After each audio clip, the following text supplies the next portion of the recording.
Good Monday evening. It is September 23rd, 2024. Welcome to episode 80 of Porterhouse and Teal Live. And tonight's show will be updating the happenings here on the homestead, getting into asking a question about liberal or conservative. It'll be a quote, and we'll be asking Rebecca over here if it's a liberal or conservative, and you can play along as well if you like.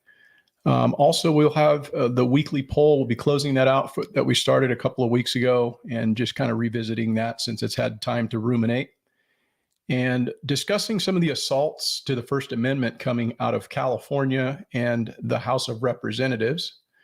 And we'll be discussing as well, giving you our perspective on the latest assassination attempt and evaluating essentially what is kind of the deafening silence coming from the federal government, and asking the question and exploring, are women and men equal?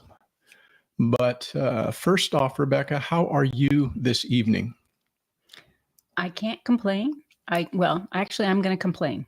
I'm going to complain about an activity I took our grandson to, and older gentlemen who really enjoy their job, not reading the room that a 3-year-old cannot sit in an hour and a half presentation of listening to people talk. It just doesn't work. No. Sometimes that's a learned life skill, is being able to actually read people and, kind of play off of them a little bit, and to sit there and expect, young kids are going to, be able to sit through a presentation like that, I think was a little bit much. But anyhow, good evening, Hogs. How are you, man? Good to see you tonight. And, it's kind of interesting because last week we pre-recorded an episode for you guys because we were going to be out of town and we hadn't really intended on participating in that at all. But along the way, Rebecca decided to jump on and join in on the chat. And it was kind of interesting that there was actually people there, which was kind of a surprise to us. But people were just chatting away. And then she was able to get in and, interact with you guys. So that was actually pretty cool. So I found it fun. Yeah, it was pretty neat. But anyhow, it's starting to be like fall around here again.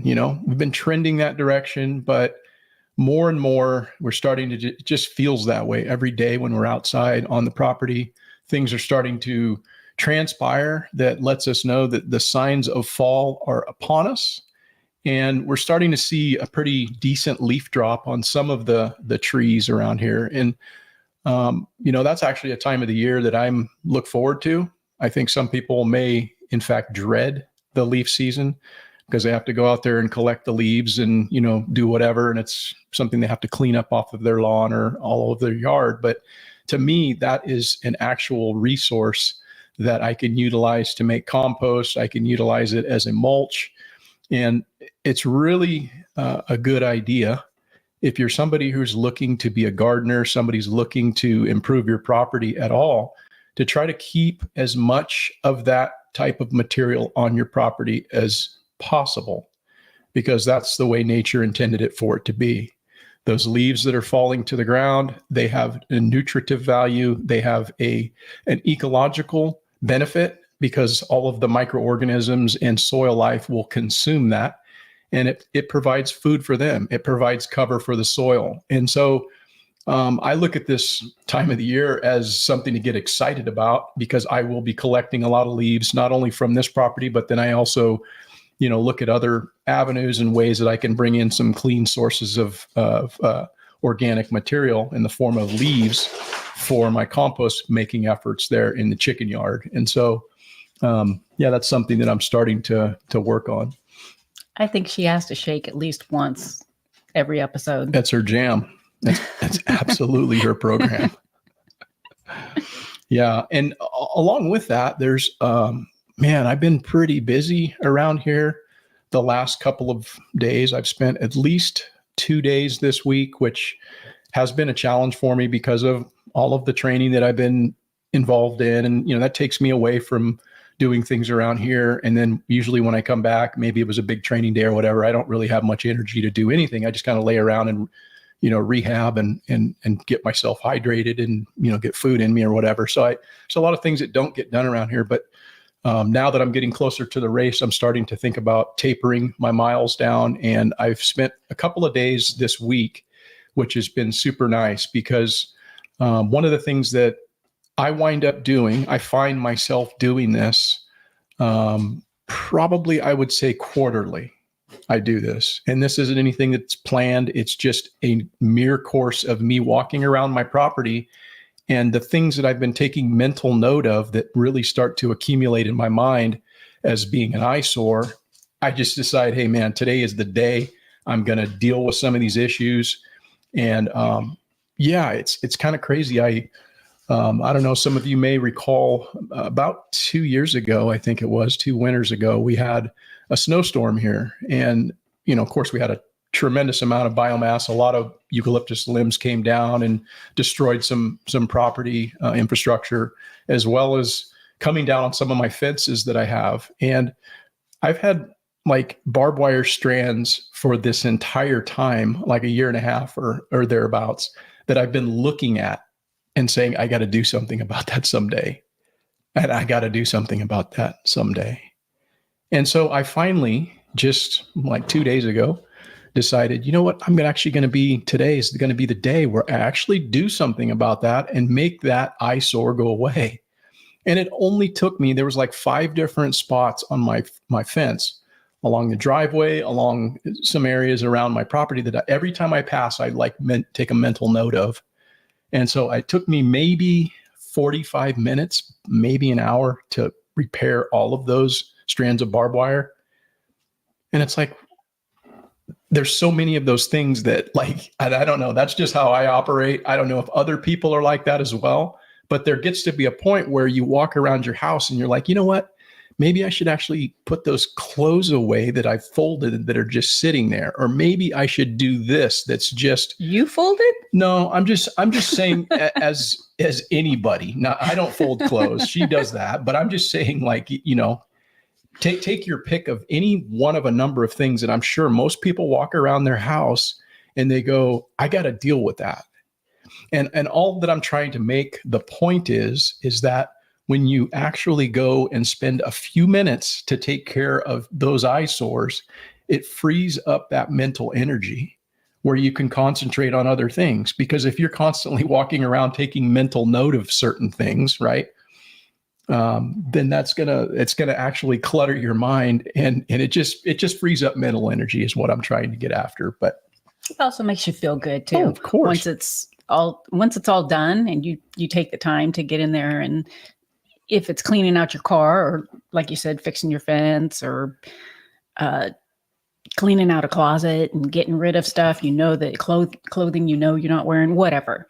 It definitely makes you feel good. It's just accomplishing things you're right. It just does make you feel good. And, sometimes that needs to happen. And so this week it happened actually 2 days. I did that again today. I moved a bunch of stuff around, got the tractor moving pallets and, just moving little things, and it spend a few hours out there. But when you're done with it, you can look back and say, wow, man, it looks a lot better. And now I don't have to think about that any longer. So it's just a really important thing to do.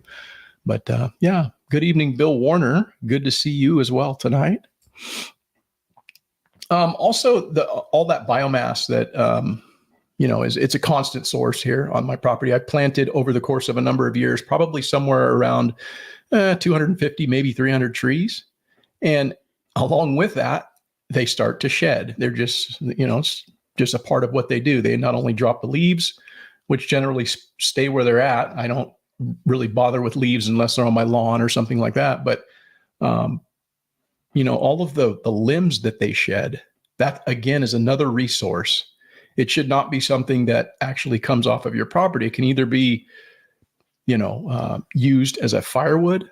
But I actually make 2 different piles, because one pile will be used to make biochar in the wintertime. And then the other pile will just wind up getting burned. I probably could, if I wanted to, make that into biochar as well. But I have such a tremendous amount of all of this material that, a portion of that will go to just, I guess, going up into the atmosphere. And then the other portion I'll try to do my best to sequester that carbon, keep it here on the property, and enhance and improve my soil quality. So yeah, a lot of that kind of stuff's been going on this week. Another thing that I mentioned, but I'm going to have to do it this week because we have some plans coming up for this weekend. And, the first week of October around here for me is garlic planting time. And so I've been working over the course of the last couple of weeks, working this space and trying to make sure that I'm introducing water to it to get it kind of reinvigorated and moved in that direction. And I have been in years past utilizing it primarily with just the compost that I make here. However, this year I'm actually going to introduce some different compost from a place that makes really good organic product, and probably be getting a couple of yards of that this week maybe, and bringing it onto the property, which is going to just give me a little bit more, organic diversity, if you will. Primarily because I don't have enough to put in this area. And again, I know they make really good product. You really have to pay attention to where you're getting, your compost, if in fact you're going and getting it off of your, off site and getting it off your property. So I'll need to be doing that this week. Got anything to say? You just over there just letting me do all the talking. What do you? No. No? No, you were talking about your compost. Okay. Yeah. You're letting me know that you're going to spend more money this week. I know. And I get to find out now. Right. Oh, by the way. Yeah. No, it's all right. Yeah. It's good. We need it. Another thing I wanted to just mention is, man, we've done so well around here with cutting costs on our feeding for our livestock. And one of the ways that we've done that is not only the comfrey, but the fodder that we've planted and have on our property. And then also too, we don't really buy hay for our animals because we feed them from what we have here on the property, either the dry pasture, green pasture in the winter, and or the comfrey and the fodder. And so we've got a few enough animals where we're able to meet their needs and to keep them, in good enough condition with what we've got and how we've got it set up. Now, if we were to add additional animals, bring in more stuff, we probably wouldn't have enough. But right now it's working pretty good. And another one of the things that I do is that if in fact, I'm going into town, I've got relationships established with different entities locally. So feed stores like Tractor Supply sees me coming down there. A couple of the other local feed places know that I'm going to come down and just swing in when I'm in town, and I'll just scoop up the feed exactly that comes off of the bales. It's basically just the chaff, and I'll bring that in from time to time. And that's another way that you can cut costs and supplement, feeding your animals. And like I say, I like to try to be as creative as I can with regard to, the feeding of them. You're pretty creative. Well, I hope to be. You are. Yeah. You do a good job with that. Yeah. What? You have anything? Do I have anything? Well, I was just going to say, we're getting, close to the end of your garden season. I think last week or week before last, I'd mentioned that it was the last of your basil. Mm-hmm. And I kid you not, you must do an excellent job with that, because every time I look out there, there's more basil growing. Keep it wet, if you keep it wet. It just keeps coming up. I mean, I literally pulled just leaves off of it. Yeah. And I thought, okay, well, it's just going to be sticks. Right. And I went back and there's leaves. Yeah, that's actually worked out really good, that little Georgia buggy. I mean, we have basil all year long, or all summer long anyhow. And then what we have in excess, when it's really abundant, she'll go ahead and run it through, the dryer, our food dryer, and just, we've got dried herbs as a result of that, because we've got so much of that when it's fresh. Mm-hmm. So that's a really good thing to do. Let's see here. Bill Warner says that money spending on our farm is generally an, oh, by the way, I need this or that. Yeah, that's kind of a typical thing, man. We operate that way too. I'm pretty blessed. She takes care of all the money and stuff, and I just kind of go to her and ask her, hey, can we do this? And she's on top of it. So that sounds kind of controlling, the money. No, it's not. It's not a controlling thing. It's just that you have, things that you're in charge of and things that I have in charge, that I'm in charge of. And that's just kind of how it works best. Right. Mm-hmm. I think so, but I like numbers, and I know that there's things that come about throughout the year that are going to need to be purchased. And then there's going to be fun things that you want to purchase as well. And so I try to realize what it is it's going to take to run the household and be able to set money aside for those, oh, by the way, moments. Yeah. So that there's always money there to pull from. Yeah, you got to have the emergency fund because there's always, it seems like it comes in threes too, right? The things that you don't really want to have to buy, but you need to have to buy, like, oh, the freezer went out, or the refrigerators, or something like that, or something with your vehicle, and there's always a need for, that emergency fund. So it's really important to make sure you can stay well within your means. And that's something we've tried to do around here and really essentially throughout our entire lives and relationship, right? Pretty much. In the beginning, we had a few bills, but we worked really hard to get that all taken care of. And I think after that, it was just from there, going from making monthly payments to, say, the homeowner's insurance or the car insurance, bills like that come where you can make annual payments. Yeah. We worked really hard to actually get those where we pay them just once a year. Mm-hmm. Yeah, that's smart. That's smart. Simplify. So what's up next here? Let's see. I haven't been doing any Q&A because most of the questions and comments that I've been getting as of late have been coming from that viral short that I mentioned a few episodes back, and have had some people coming and making comments from places that I don't typically get participation on the channel, which I always think is pretty cool. Most of the people that actually watch any of my videos or, come and interact with this channel are generally speaking from the United States, Canada. We've got some folks as far as like in the UK and Australia of some numbers, but we don't get those countries like Uganda, South Africa, and Romania. And I had some comments from people just saying, hey, we're just checking in.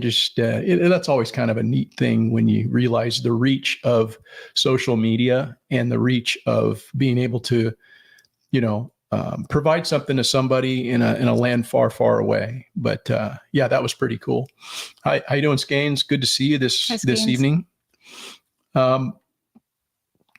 Yeah, that viral short that I did is up to 2.3 million views, and it is my number one grossing video of all times, including every video I've ever done on this channel, including all the long form things, right? And this is a 15-second video that's now up to about $560 that it's earned me, which is it just blows me away. People like their mice. Yeah, it's just one of those things where shorts are an interesting phenomenon, and this one happens to be one that people are just there just to have something to say, and it keeps showing it to different audiences that aren't really there for homesteading content or anything of real value. It's just kind of like, hey, isn't that cool? There's a mouse in a bucket, type deal. But, hey, it's making me money. So I guess it was worth doing, spending 15 seconds to put this video together. Well, you still have your buckets out there. Mm-hmm. And they're killing it. And your mouse traps I have mouse traps set all around the house. Mm-hmm. Sometimes they have mice in them. Sometimes the mice have eaten the cheese. And it wasn't too long ago that I had said to Eric, the mice are pretty crafty. They can get the cheese and not get caught. And then it was, I think, the following day I came in and I said, I have to adjust my thought about how crafty they are, because I had caught 3 mice that did not have cheese in them in the traps. That's so awesome. I said, well, they're only 99.9% dumb. Yeah. I give them 1%. Yeah. Skate says, I am canning and then walked down here to finally sit down, and a sneaky scorpion was right in front of my chair. Man, those, that's not cool, man. We don't really have scorpions here in that I've seen on this property. I remember seeing them when I lived down in Sonoma County, but it was usually you'd never see them till you just like turned over a rock or something, and then you'd see one. But yeah, I've never seen a scorpion here, which thankfully, because those things gross me out, man. So hopefully you managed to escort him along the way, get him out. All right. Yeah. Or save him for a pet. You go right ahead. Yeah. And then, I've got a few videos that are actually right now kind of going through their own little viral surge. One of them is that hog killing video. It's getting about 8,000 views every 48 hours. And it's up to about 79,000 views. Kind of started out slow. I did this video about a year ago. Started out slow, but it was steady. And then all of a sudden it just kind of ramped up, and it ramped up again. Now it's like, going straight up. And people are just like loving to see pigs get shot and butchered. So one of the things, if you put a video out, and this is purely from the standpoint, if you are a content creator and you're looking to have a video that actually makes money, don't show the real thing, sanitize it. Don't show people what actually happens on a farm. Because if you do that, you won't be rewarded monetarily, because all of the videos that I've done, whether it be chicken video, beef video, and a hog video, all have monetary restrictions on them, which I have to be honest, it's actually okay. I'm fine with that, because that wasn't really about making money off of these videos. But it is just kind of an interesting anomaly that video with 78,000 has only made me $10.82. And I've got another video that, it's up to like almost 10,000 videos showing, an animal being killed, and maybe made a buck, right? So lesson learned as a content creator, if you're going to go down that road and you want to actually make money on that sort of thing, just leave the killing part out. But I left that in there because I think it's important that people understand where their food comes from. This isn't about sanitizing anything. It's about showing people what happens on a farm and where your food comes from. And I've actually had a lot of people who have reached out and said, hey, this is fantastic. It was pretty gnarly to watch for some people, but they appreciated seeing like, hey, this isn't really like anything other than pretty humane, how your food gets from farm to fork. And I think there's a disservice in the industry when you have people putting out videos that are disingenuous and they don't show the real truth. And so that's why I put that out. And I just kind of wanted to mention that. So what did Skane's girl say about tomcat mouse trap? Let's see here. Let me move that around so I get that out of the way. It says, in the words of our great leader,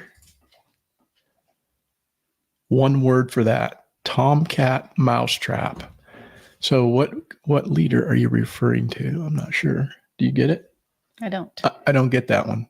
So you'd have to clarify. But let's see. Hog says he hasn't seen them either up in Shingletown. You're referring to the scorpions. Yeah, thankfully, man, those things are gross. When I was a firefighter, this was early in my career. I had to be about 19. So yeah, way back. I remember one of the firefighters walked out on the back porch outside the shitter and was standing there barefoot, and he got stung by one of them things right on the foot.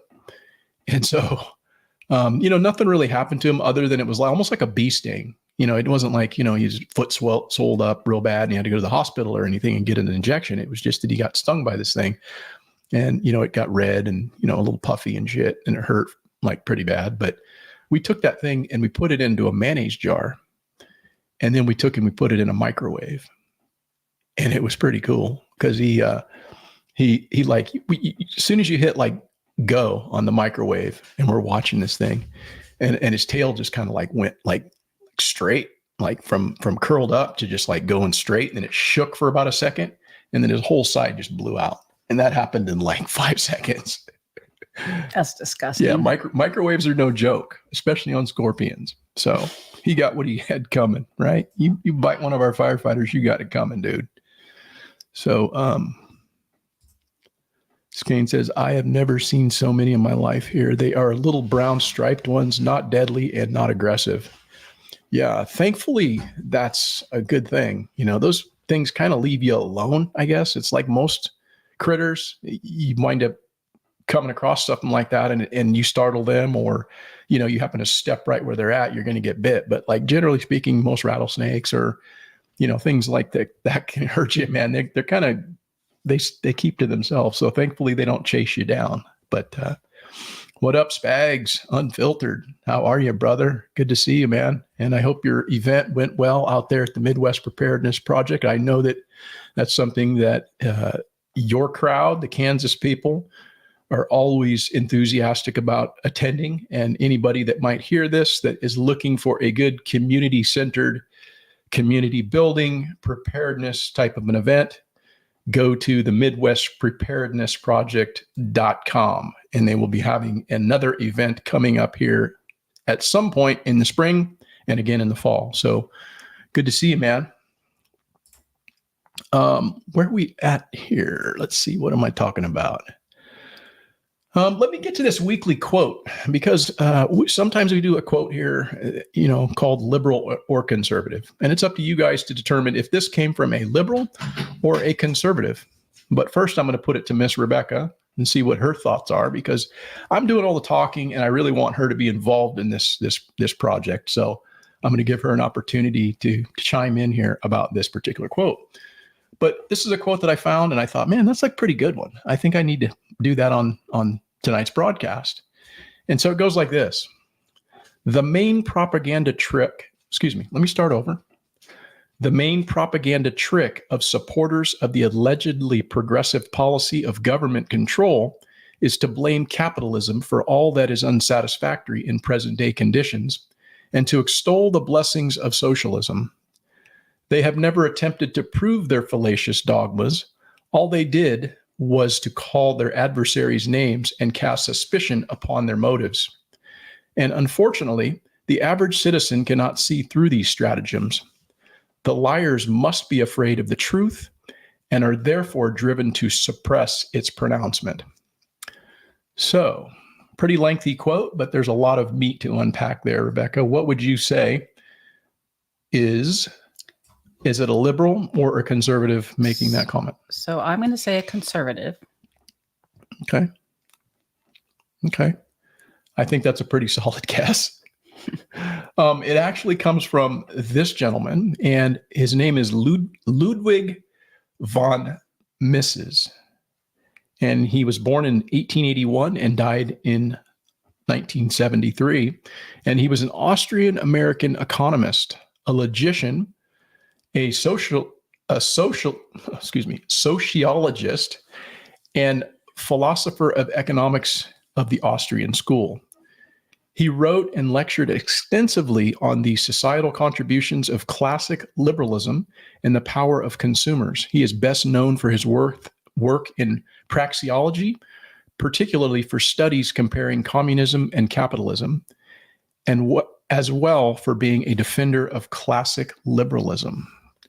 So you were wrong in that he was not a conservative. He was a liberal. However,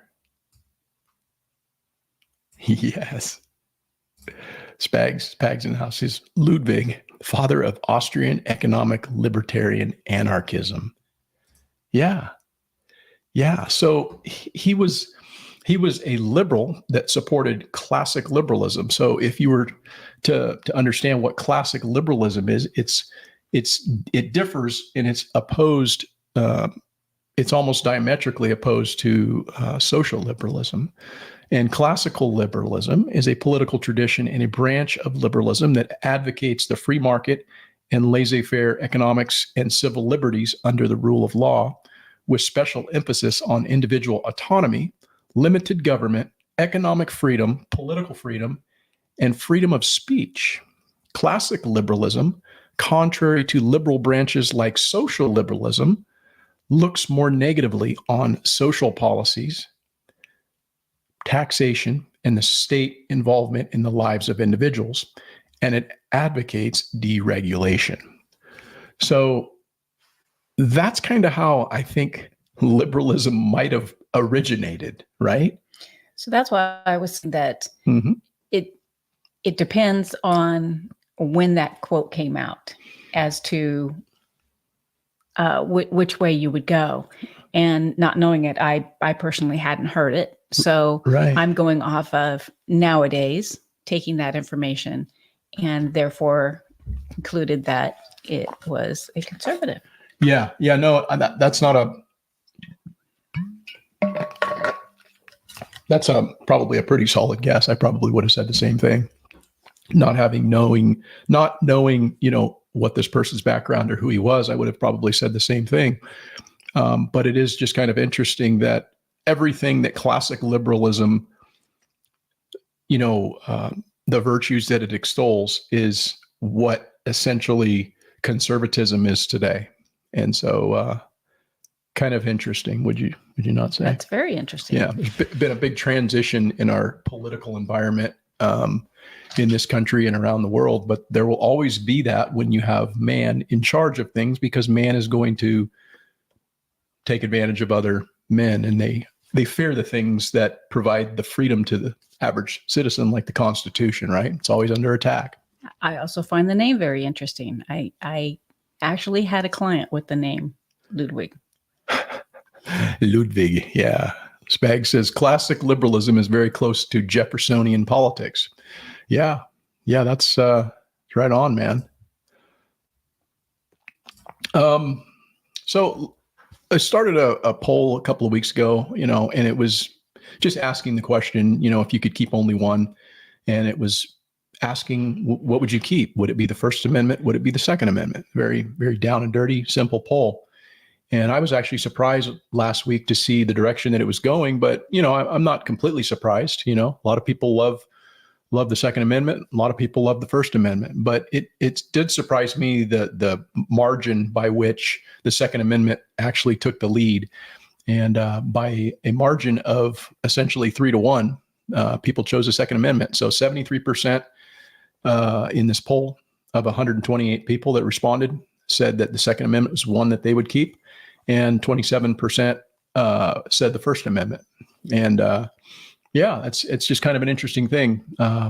We do definitely have an attack on both of those amendments going on currently in this country, and it will continue to go on in this country. I don't know. I just think that one of the things that's going on right now is you've got a lot of assaults to the First Amendment, and you've got some wackiness going on in California right now. This state, right? Our state, mm-hmm. The state that we should be proud of, but it's kind of almost like a little bit of shame when, you realize, like, we live in a state that is so completely corrupted. And this is a result of something that took place. Some of you probably are aware of a tweet that Elon Musk put out, and it was basically a retweet that he put out of a political parody of Kamala Harris. And it was pretty funny. I thought it was pretty entertaining, but most people that aren't retards would understand that, it was a political parody. It was satire. And even if you didn't, that's your fucking bad and tough shit, go get butthurt about it. I could care less. But, Governor Newsom just recently signed 3 bills into law on September 17th, putting severe limitations on the use of deepfakes and other digitally generated or altered content in political campaigns. And so almost immediately, the Hamilton Lincoln Law Institute filed a lawsuit on behalf of a guy named Christopher Coles, who is also known, I don't know him because I don't read the paper and, I'm not in those circles or whatever, but he's known as Mr. Reagan. And he's a creator of political satire and political videos, including one that was called out by Governor Newsom as being illegal under the bills he signed on September 17th.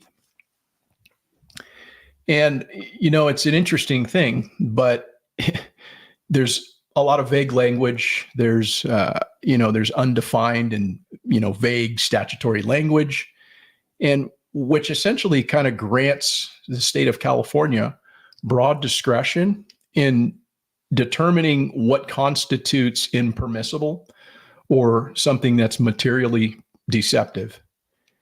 And I don't know what most people think about that, but I know that I think that it's another attack on free speech.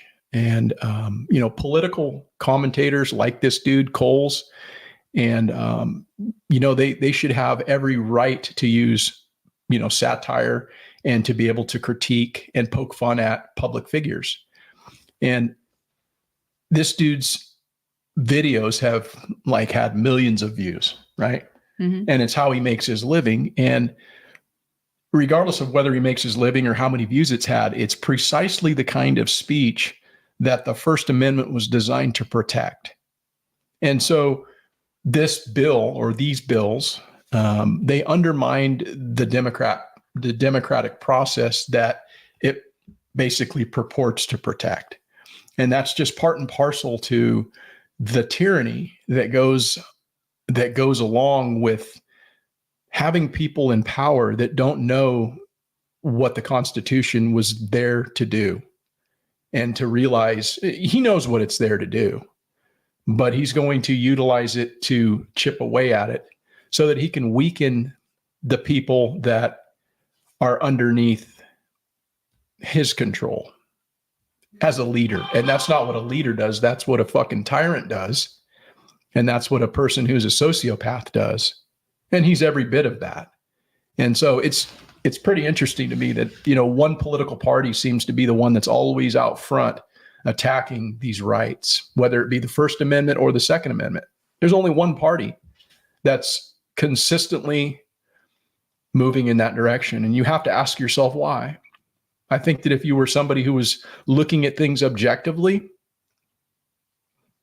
you might come to a reasonable conclusion and realize that, that doesn't serve anybody by what he's doing. So I don't know, man. It's kind of an interesting thing, but that's the state of California and the state that we live in. I do think that will be challenged and it will be overthrown as being unconstitutional. But he's just being a dickhead because that's what he is, and he has no problem doing that because he's very very opinionated on taking people's rights away. But let's see here. Speg says, can't have the first without the second. Example, Canada and England arresting people for tweets and Facebook posts. Bet they'd think twice if they knew 90% of the people they'd come for had guns. Yeah, I think that's actually, I think that's true, but I think it was probably more true back in the day when they didn't have the level of control that they have today. Some people are going to be able to withstand and weather the storm moving forward. But as I said last week in my broadcast, I think that the first is more important because it gives you the ability to argue on behalf of the second, right? And it gives you the ability to have the free flow of information from both sides, whether that be something you agree with or disagree with. You're going to get to make the determination on what you believe your worldview should be, right? I think that's very important to have a free and open media. We've got a very biased media right now. It's very one-sided, but at least we have voices like me. At least we have, and I'm just saying I'm able to come out here and say whatever the fuck I want to say, right? In other countries, you don't have that. And a gun's not going to do you a goddamn bit of good when they shut your shit off. And that's where we're headed, because everybody's connected to the internet, and yes, we can go to our prepper shit, but most people ain't going to go to their prepper shit. Most people are just going to have their shit shut off, and the guns you got are the guns you got. And so I agree. It's a very important thing, the Second Amendment. And I'm not saying one is right over the other, but I do think the founders had it right. They put the first for a reason. And that's why, for the free expression to be able to argue on behalf of the other amendments, right? I think the Second Amendment was much more valid back in the day when the fucking government didn't have the ability to do what the government does now. They didn't have spy agencies to get all up in your shit. They didn't have the ability to just clandestinely shut you down and make you a fucking non-entity. They didn't have warplanes back in the day when that was put into place. They didn't have tanks. They didn't have all the shit they have now. Guns ain't going to do shit in this country, man. I mean, it's going to do something for dudes showing up to your door. But here's the deal. They don't have to show up to your fucking door. They'll just shut your shit off. Boop, gone. Later. And so, I don't know. That's just my take on it. Like I say, I don't think that guns have the weight that they did back in the day. I still think they're super important and something I do not want to see eroded in this country. But that's just my take on it. I could be completely wrong, but I don't know. I do think that both have a place, and we need to do everything that we can do to protect both sides or every amendment that we have to the Constitution, because that's the only thing that governs us, that gives us the right to be free, as opposed to any other country that doesn't have that. And I agree. Places like Canada, Australia, they're deneutered. But, having a gun isn't going to do anything either. What's that going to do for them? What do you think, Rebecca? I don't know. They could. You just hit them over the head with a rock, stab them. What? I don't know. Well, there obviously. I mean, if you've got a gun, you've got a gun. But there are many different weapons. So yeah.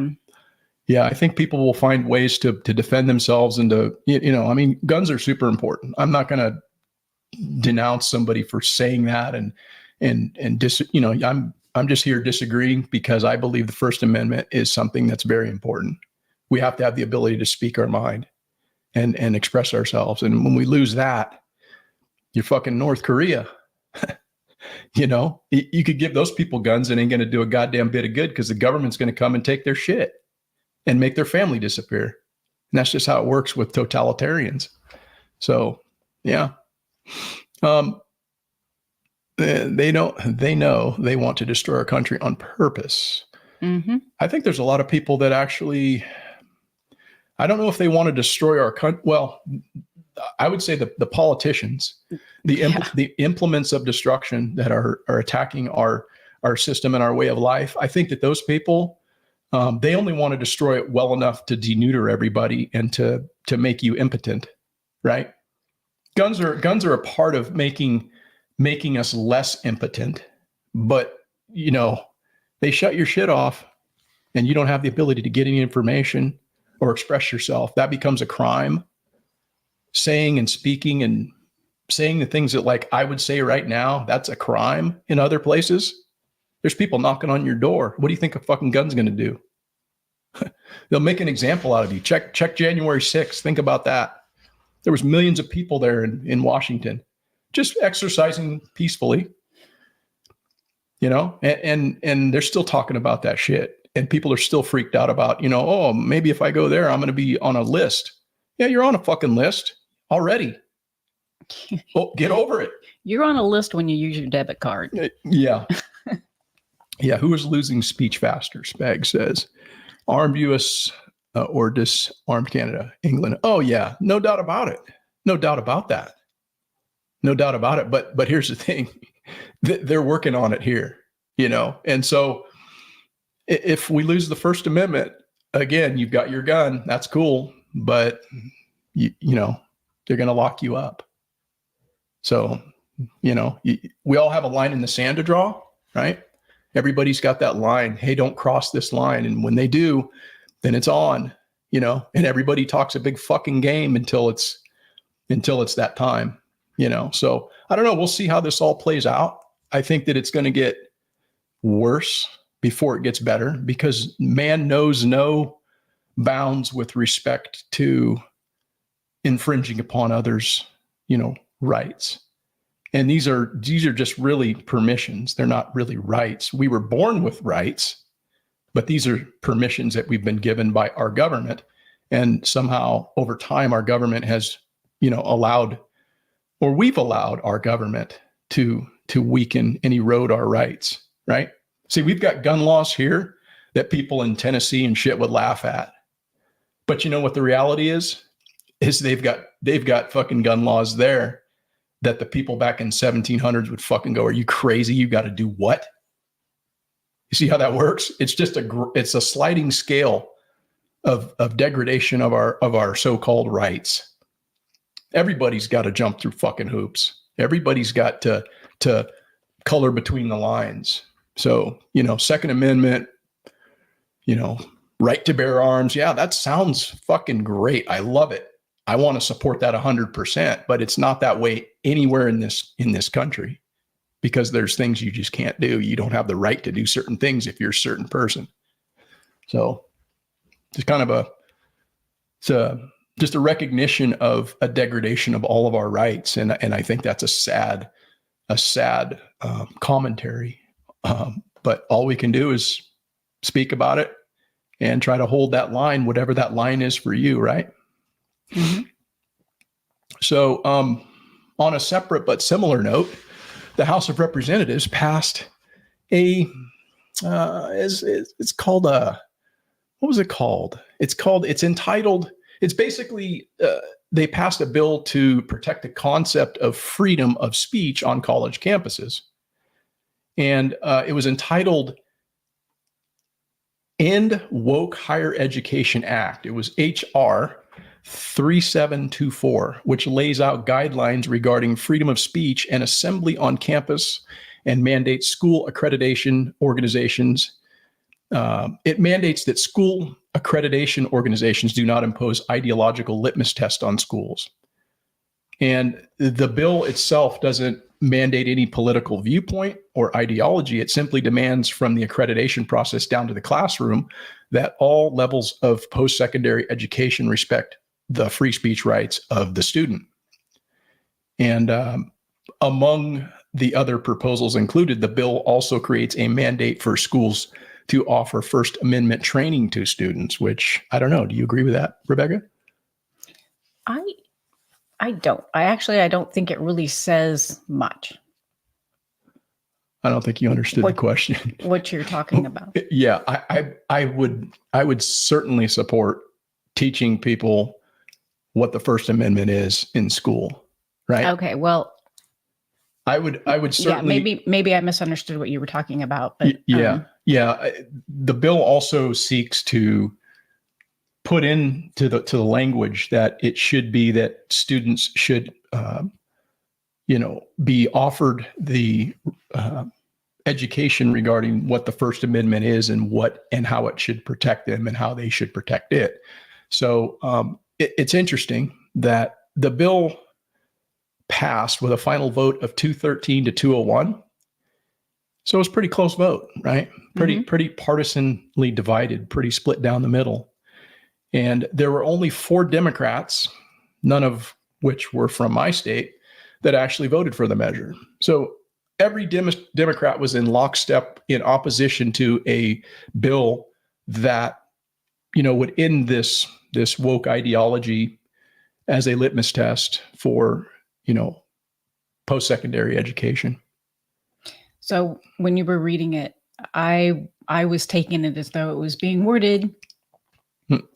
That's probably because the language of bills is kind of confusing sometimes, and to include that they could talk all the woke language and continue to, and that's why I had said no. Right. Yeah. It's I don't know, man. It's just interesting that I think that there is a consistent theme coming from one of the major political parties in this country. And the Democrat Party seemingly is in favor of less speech and more in favor of suppression of speech. And I don't know, man, it's pretty hard to realize that people actually, support something like that. But I guess it's not when you look at where people get their information, and that's, again, it's the importance of having choice. It's the importance of getting opposing views to something that at least it's out there. And you can lead a horse to water, but you can't make them drink. And I think that's a lot of what's going on in today's society, where people they've glommed onto their camps. They're not willing to hear anything from the other side, and they just dismiss it at hand. And even if you come at them with logic and history, they tend to dismiss it because it doesn't fit the political narrative of the moment. And that's kind of a sad thing. So I really do think that it would be great if more students were getting that information in school, but be that as it may. I honestly have to say that I am happy that I do not have any grade school or school age children. Right. No, I'm right there with you. I think that, things have changed so much. And part of that is the change in the way that we see the world, or I see the world. I can't speak for Rebecca, but I know that we agree on a lot of things politically, and we talk about a lot of things. And so, as you age, you learn new things, right? If you're not just somebody who's tuned your mind into not hearing alternative viewpoints, and that shapes your worldview. And it's important that we, grow. And I think that's been part of the reason why I feel the way that I do now, but it's also just a recognition that things have changed so much in the schooling system, because we've had that conversation with our daughter. We've had a conversation with our son regarding that. And, they're like, yeah, they were teaching this, but now they're doing this, And so it's just an evolution, or a degradation, I should say, of, the educational institution. And I don't want to denigrate and shit talk a bunch of teachers that are out there trying to do the right thing by teaching what they believe is important curriculum. But I think that we, as writ large, are failing our children by sending them off to a school that isn't teaching them the right things. So I don't know. What do you think? Yeah. I agree with that.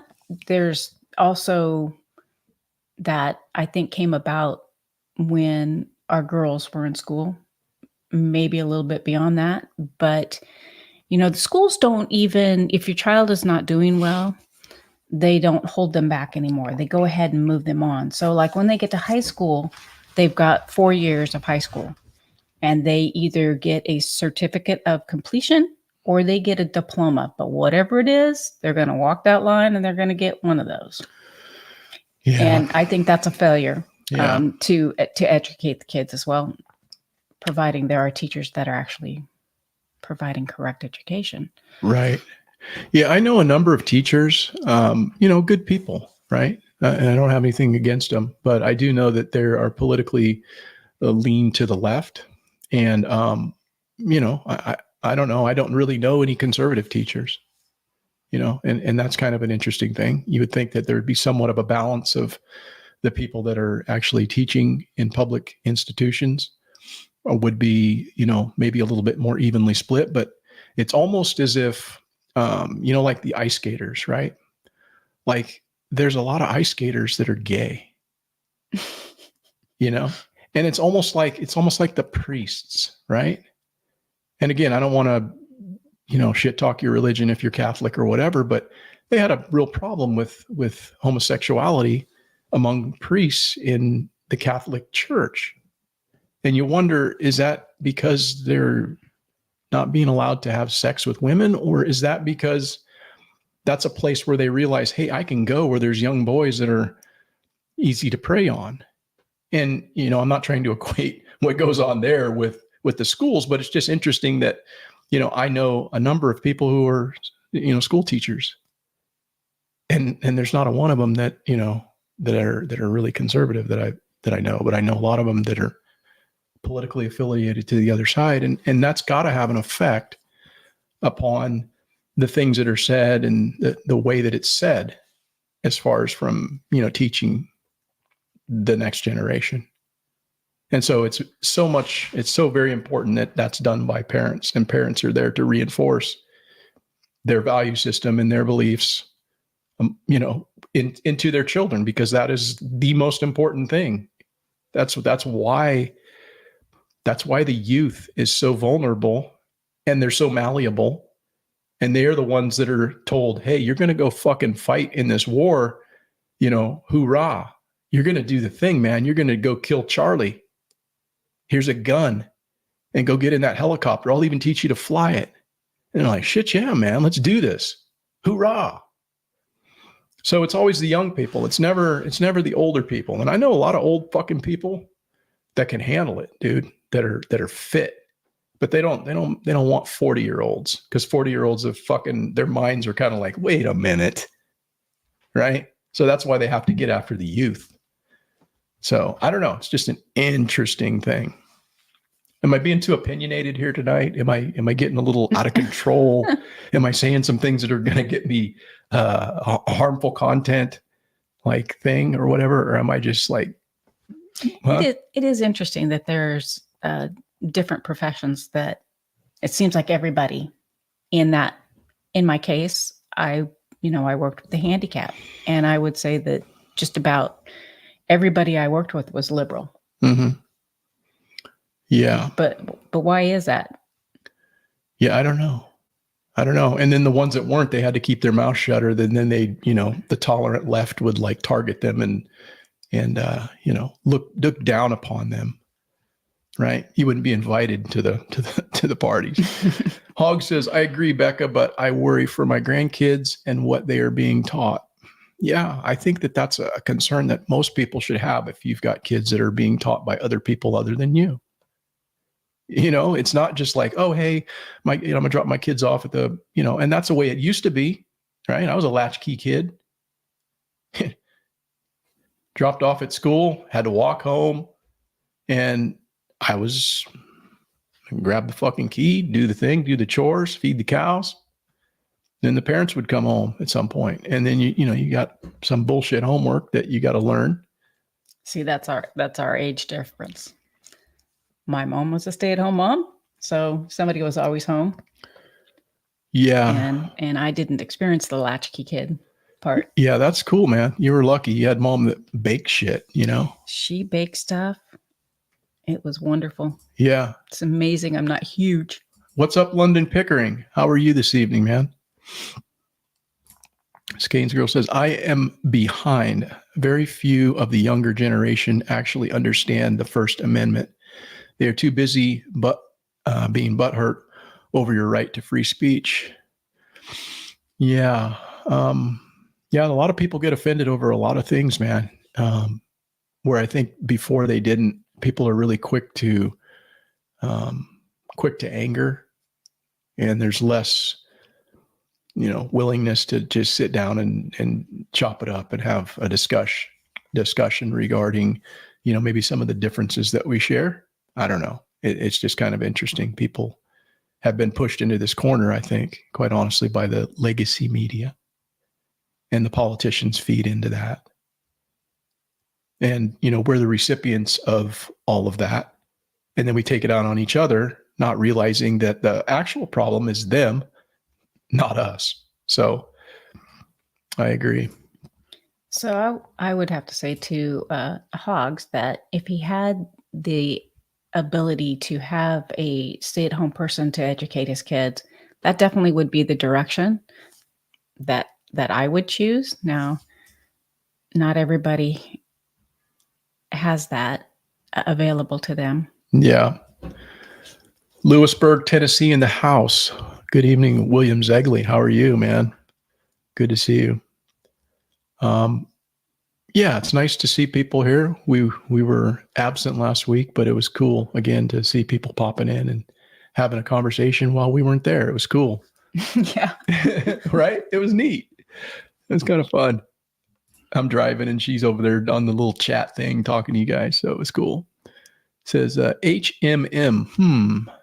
Parents should have school choice. Let the money follow the child. So many public school teachers are activists, not teachers. Yeah. Again, I can't speak to what's going on in my town locally, or, I know that there's good teachers out there. I know that there's people that are, holding the line, but then there's also those people there that have an agenda, and they feel as though it's their job to raise and instill certain values into the next generation with regard to a lot of this woke bullshit. And I think that's a real problem. But again, that's just coming from somebody who is conservative minded. And if I had somebody, or if I was a parent that wanted my child to express themselves in the way that, was like, oh, maybe they're going to choose their gender, or maybe they're non-binary. Or if I was one of those kind of parents, it would be completely fine. And make no mistake about it, we've got millions of people in this country that align with those values. So it's just important to have a recognition, because, right, we talk amongst our own people and our own circles, and then we get this idea that other people think like we do. And then when somebody's like, oh no, Kamala, she's amazing. Yeah, she's Trump. No, right? You're thinking, what? How is it even possible? Well, it's possible. Believe me. Let's see here. Canning and YouTubing. Yeah. Let's see here. I'm getting caught up on questions here, guys. Just be patient for 1 second.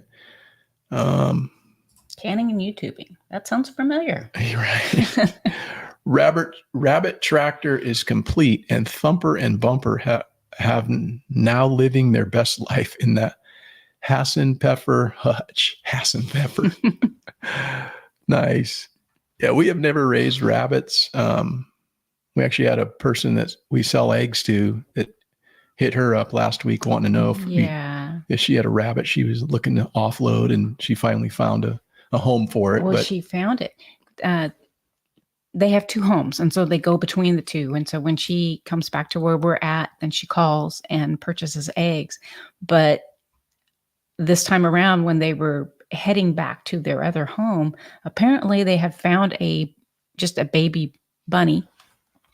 And so she called to see if I knew anybody that would want one. And I thought, well, maybe I'll ask my daughter. She's got 5 kids. She might want. She says, no, Mom, that would break me. Mm-hmm.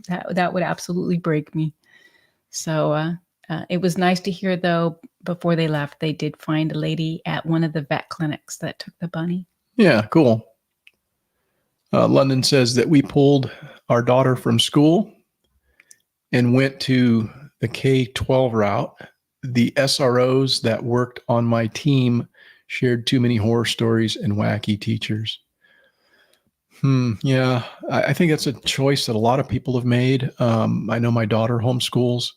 I was actually thinking of seeing if she'd come on with me and we could talk a little homeschooling stuff, because I know that there's people that, are interested in that kind of thing. And then, just to kind of get a different perspective of somebody who's doing it, and what she's doing. She's been homeschooling now for, I don't know, probably 6-7 years. 6 years. Yeah, thereabouts. And she's got 3 in school, and the 4th one's not quite in school yet. And then there'll be a 5th she'll be homeschooling. So she's got her hands full doing all that. I'm very proud of her for making that choice, because, again, I've said it over and over. That's the most important thing you can do, is to teach your children and teach them well. And so, yeah, I'm right with you there, London. We probably would have done the same thing if things were like they are today. Guarantee you. Says, my daughter is a nurse. Hoggs says, my daughter is a nurse and her husband works, so that it's not an option, but they do hang out. Slot do I teach them too? I didn't understand that part. Oh, wait a minute. He's got a follow up here. It says they hang out with us a lot, so I teach them too. Yeah, that's great, man. That is a really cool thing that you're able to do, for sure. Yeah, it is. With our daughter who does homeschool, Mm-hmm.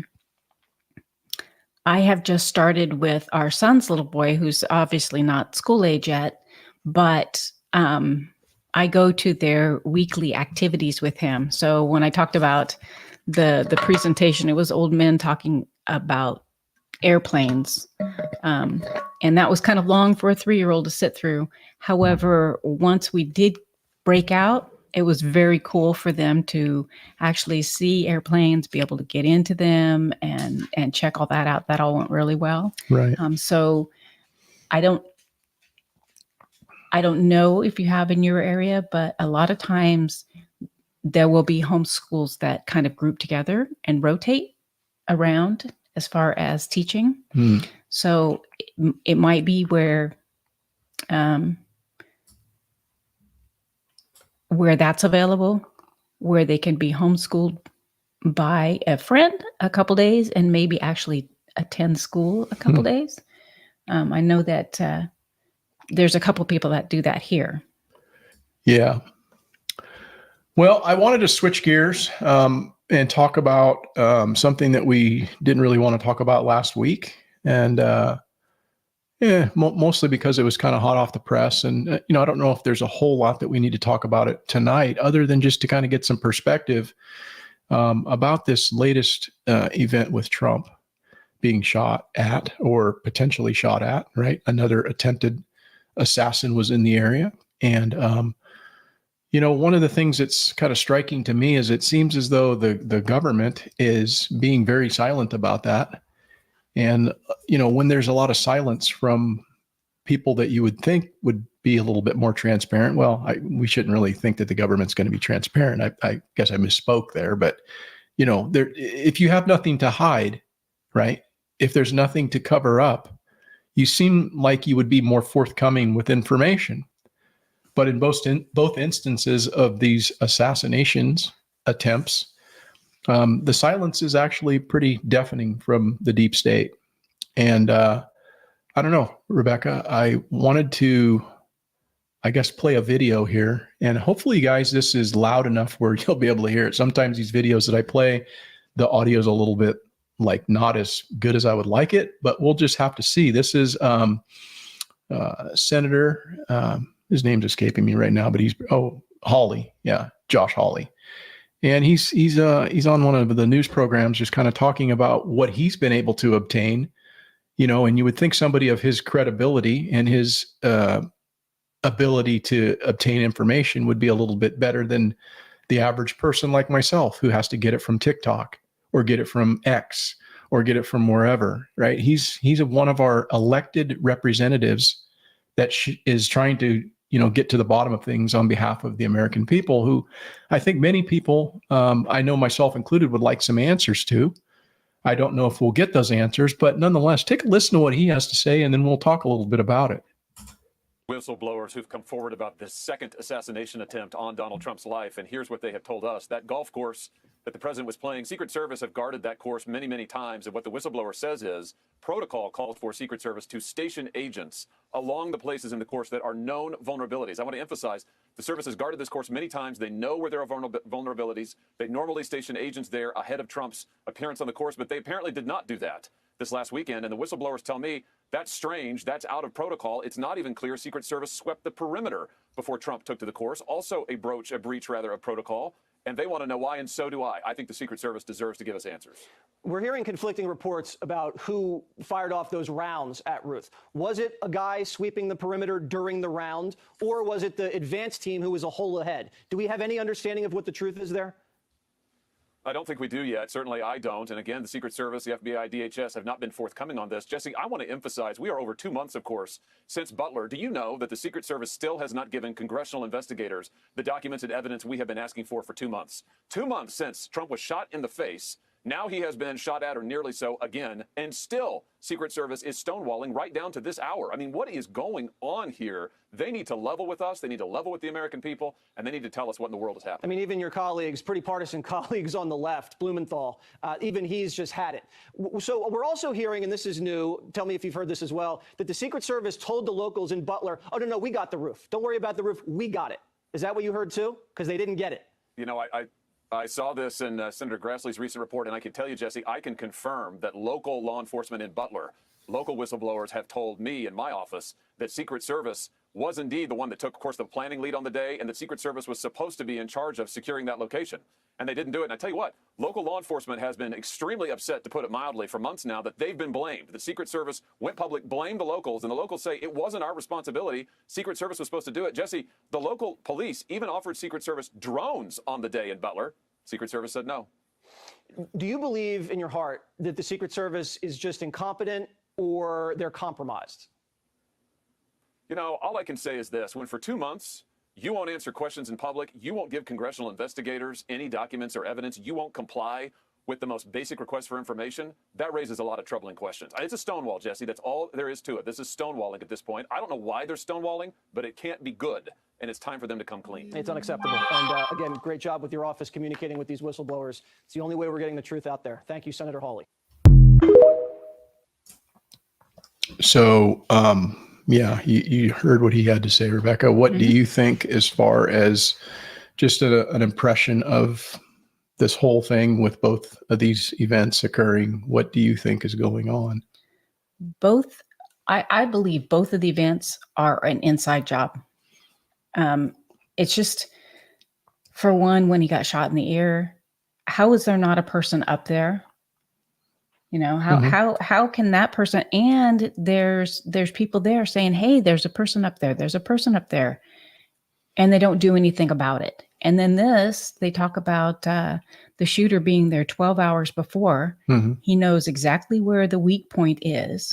He's all set up.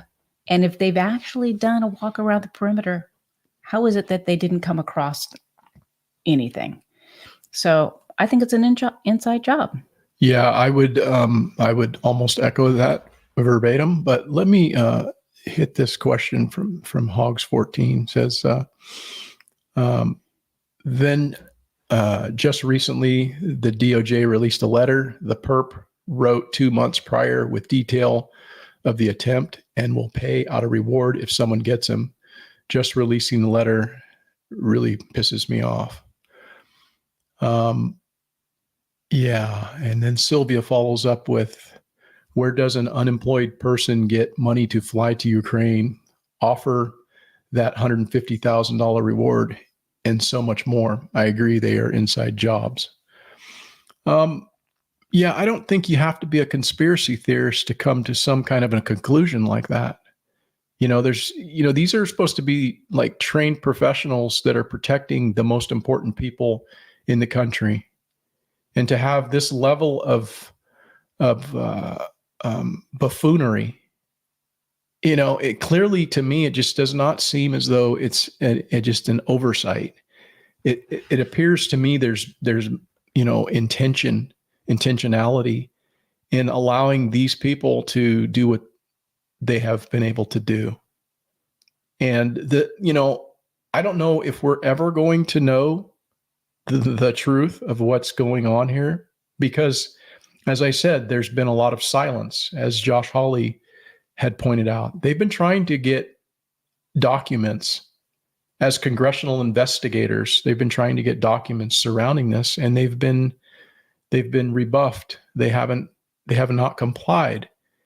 And again, when you don't want to comply or you're trying to obfuscate, then what does that say? I think that the silence that they are providing is deafening. At least that's the way that I feel about it. I don't know.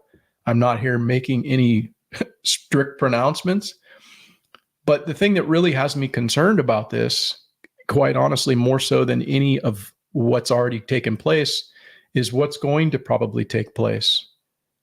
And I just wish that Trump was a little bit more on board with what I think most people probably believe. And that's that if people think that maybe there's something going on with regard to being an inside job, why are you fucking trusting these people with your life?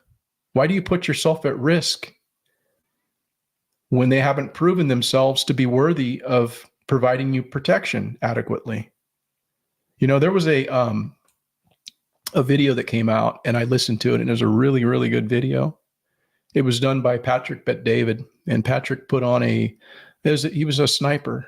And this was a fucking fantastic, I should put it in the show notes or something, but this was a while ago. I heard it probably 2 months ago, maybe.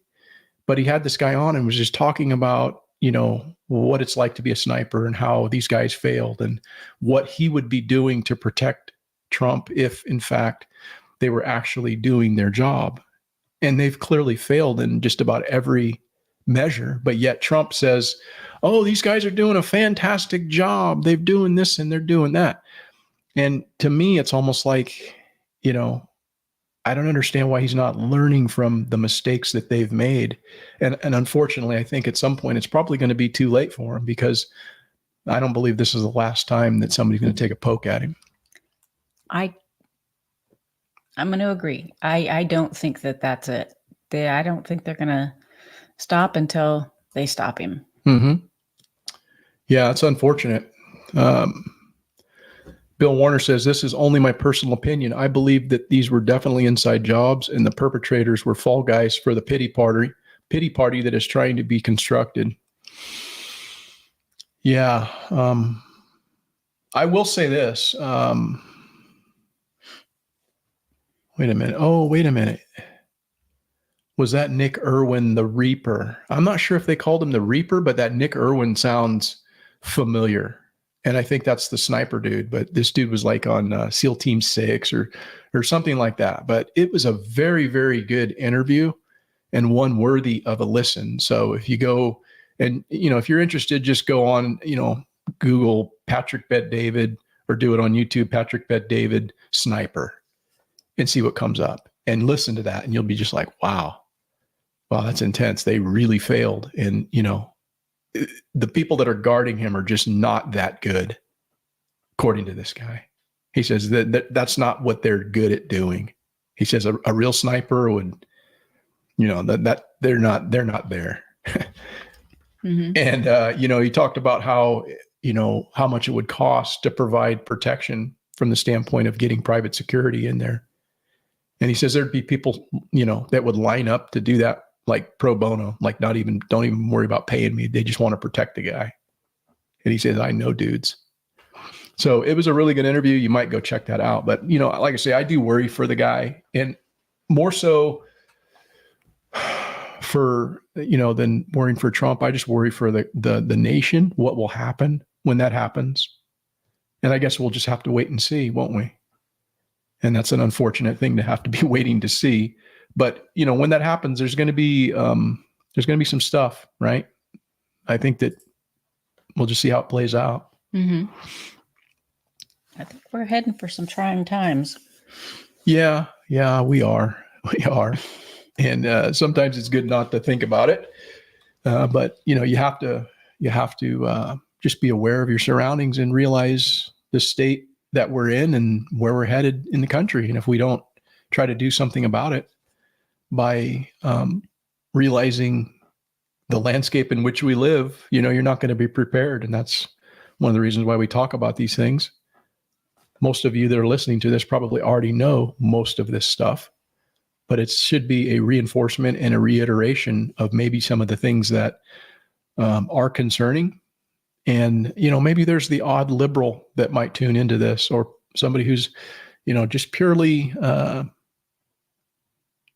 somebody who's not ideologically aligned with any either side, if you will. They're just a free thinking American that wants to hear, opinion. And that's what we're providing here, some opinion.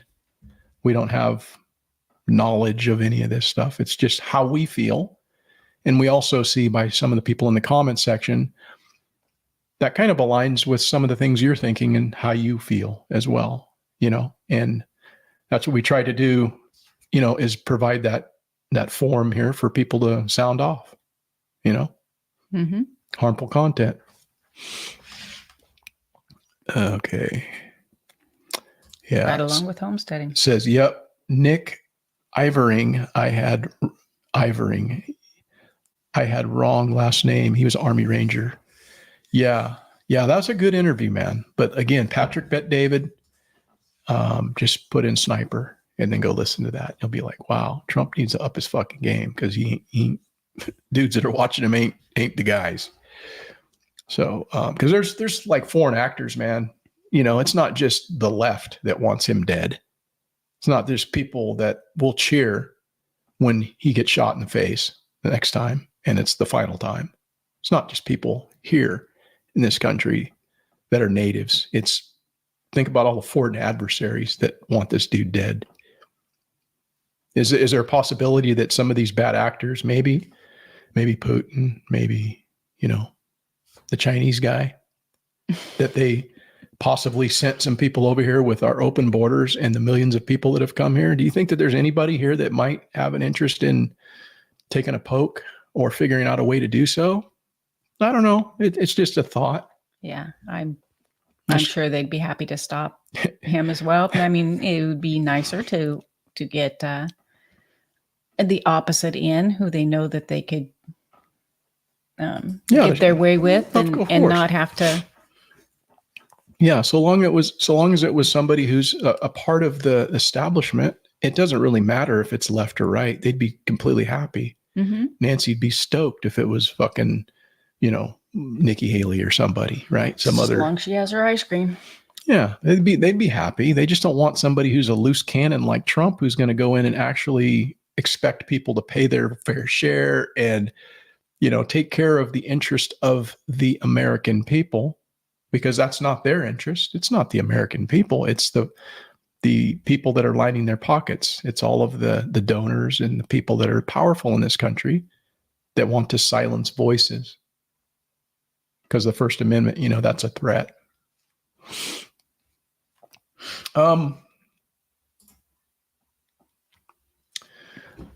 Another thing that happened here in the last week was been a really big story, and I don't really want to talk much about it because I don't think this guy warrants, much of our time, and that's P. Diddy. But I think that's an interesting thing, and there is some similarities, I believe, between P. Diddy and the dude that was caught out at the golf course. And I think the similarity lies in the fact that there are people, or let's just say none of those two individuals that I just named were acting alone. I don't believe that this dude was a lone guy, right? I don't think he's just some rogue dude. Maybe I'm wrong. And I certainly know that there's a lot of other people that are tied up with this P. Diddy guy. And so the similarities between the shooter guy and the P. Diddy is that they could easily become unalived, right? And I think that there are people who are worrying about that. Oh, they should be worrying about that. That are connected to him. Yeah, they should be worrying about that. Mm-hmm. So, I mean, it's kind of like an Epstein thing. There's a lot of people that could potentially be exposed for their involvement, and based on the fact that they're still alive and they have all the information right here, right? Be it the shooter or be it P. Diddy, there's probably people, if there's more people than just them involved, that want to see that go away. Very powerful people. So it's a good chance that dude, of course he's on suicide. Yeah, he's on suicide watch. Oh, gee, somebody turned their back and he hung himself. Right? So Exactly. So I don't know. It's I do think that the fact that came out at this point in time is merely just a distraction too, because absolutely. I absolutely agree with that, because now you're focusing on that story and away from Trump, and they've never made any big deal of him being shot at twice now. Yeah. Well, I mean, it's not as much to distract from, the fact that Trump was shot. They've moved on from that before 24 hours, came about, right? The mainstream media had already moved on to some other bullshit. That wasn't, I don't think, the distraction. I think that there's other things probably going on that they want people to focus on and not focus on the other, because, this is the United States Department of Justice and the FBI and all of the people that have been trying to prosecute Trump for the last 4 years. Now, the same DOJ that's gone after him is now going after this dude.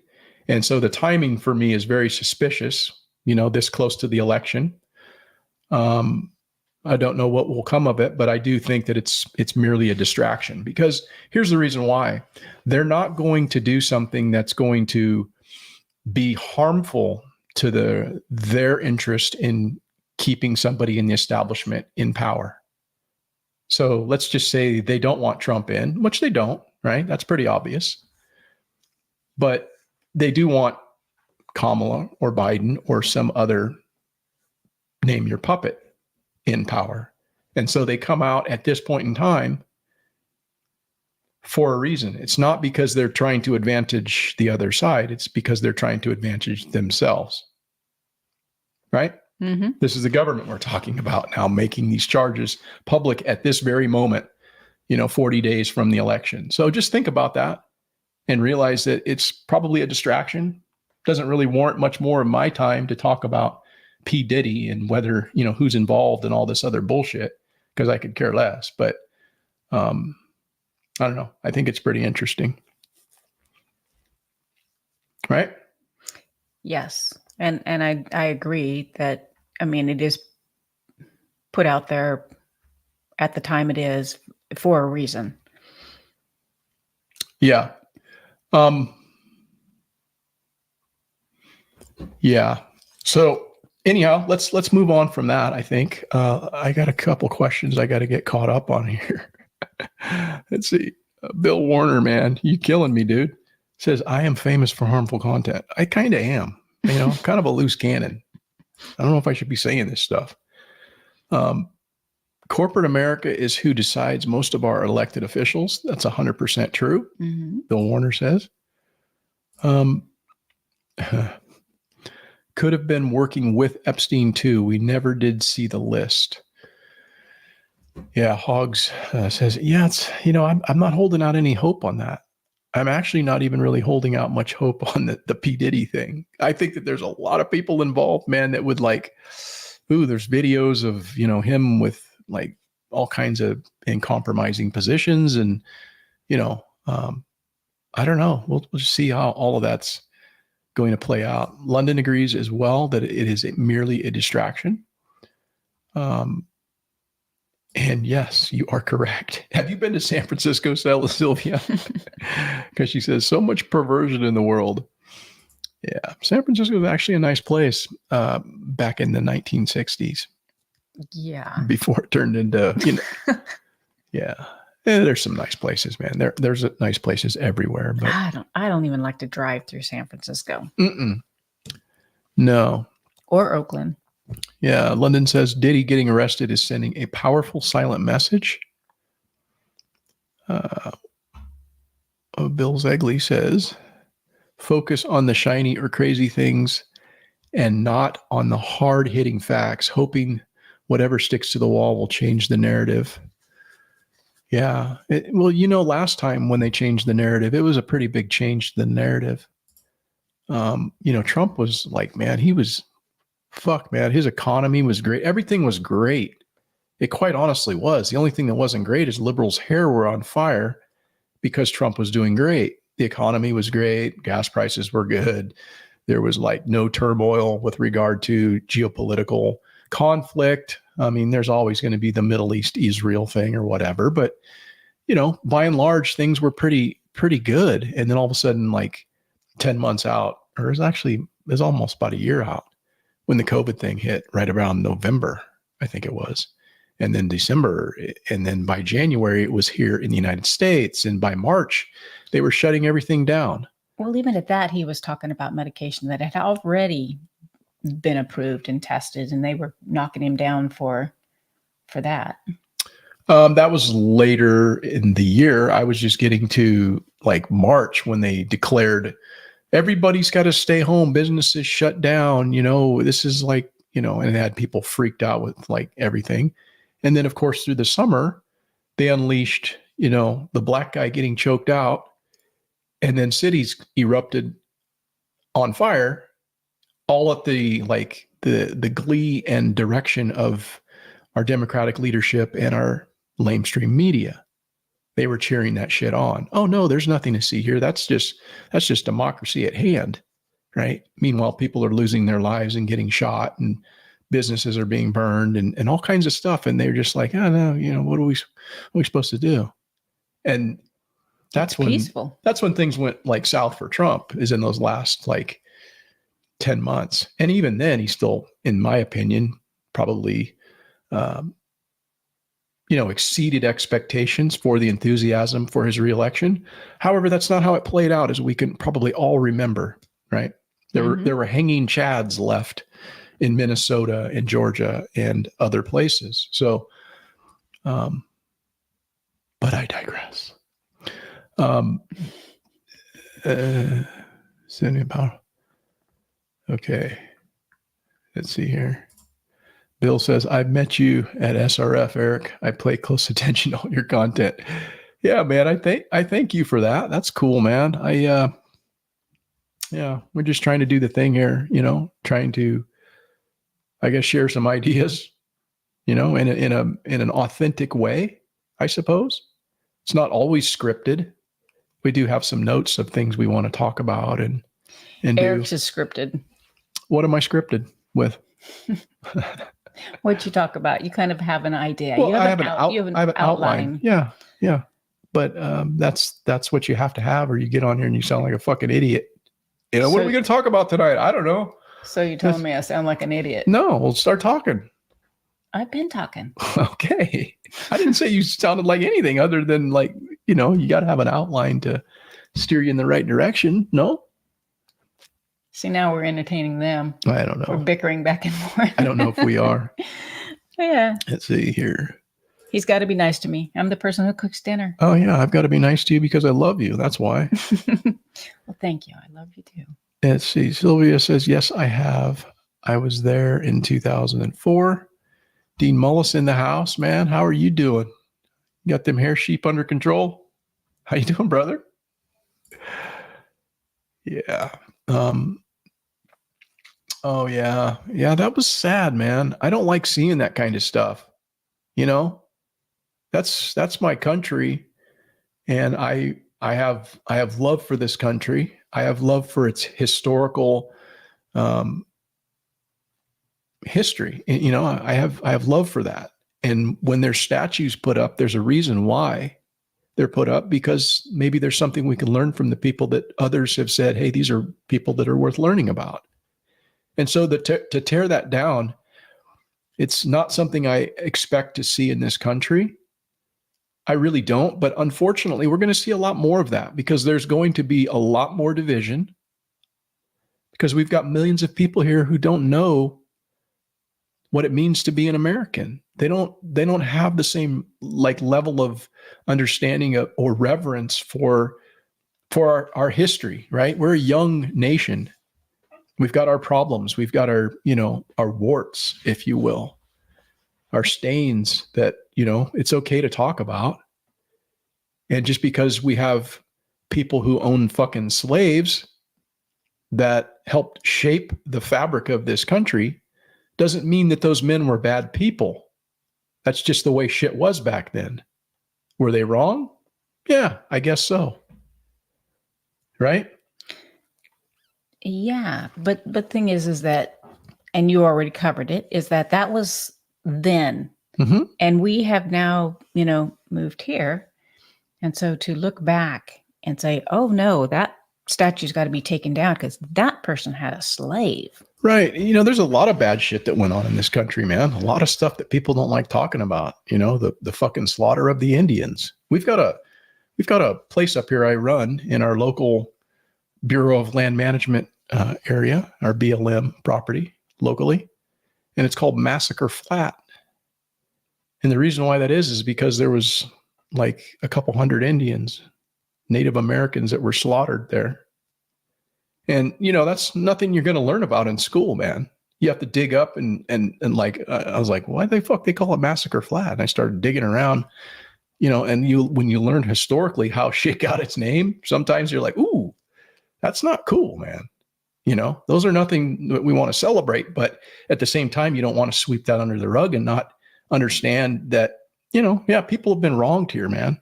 And that's not cool. So, right. Mm-hmm. So. Exactly.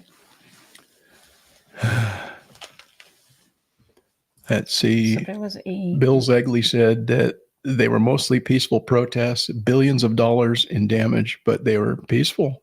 Peaceful, yes. It's sad, I don't like seeing that. I still have not watched another stitch of footage from January 6th when that shit went off. I was like watching that in disbelief. I'm thinking, what is fucking going on here? They're like breaking into the thing and I'm like, this ain't cool. Mm-hmm. I turned it off and I've never watched it since. I'm like, I did watch them, when they were talking about old Ashley Babbitt getting shot, because I wanted to know what went on there. And I was interested to know, what was she doing? and why did they take that kind of an action against her? And she was an unarmed person that like was just, caught up in the thing. And they had a wall of cops right on the other side of this thing. And that dude he freaked out and shot her right in the face, man. Mm-hmm. Nobody's going to the media doesn't talk about that. They don't talk about the violence that occurred there. They talk, hundreds of cops got hurt. Really? Did they? I don't know. I don't think any cops got hurt. No, there was people there that got injured because people were throwing shit or whatever. But,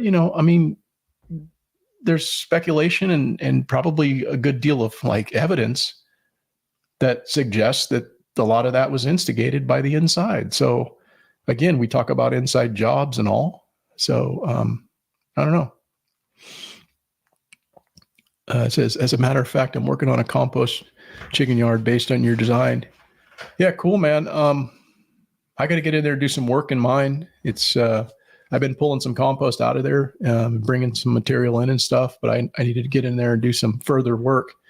It's kind of getting out of hand. I was actually removing some of the vegetation that I have growing along the fence lines today. That's something that is happening right now on the property, where as things are starting to transition into fall, I'm starting to remove some of the things that are dying off. And so, yeah, it's a constantly evolving space, but it's one that I'm glad to have because it helps with the chickens having their ability to just be out of a pen. If you have the space, it's really cool to be able to let them out every day and let them do chicken things. And then why not have them help you with some of the composting efforts as well? And that's a learned skill and a learned behavior that you can, help them to, I guess just kind of learn through, training them with food and whatnot to turn your compost. So yeah, that's cool.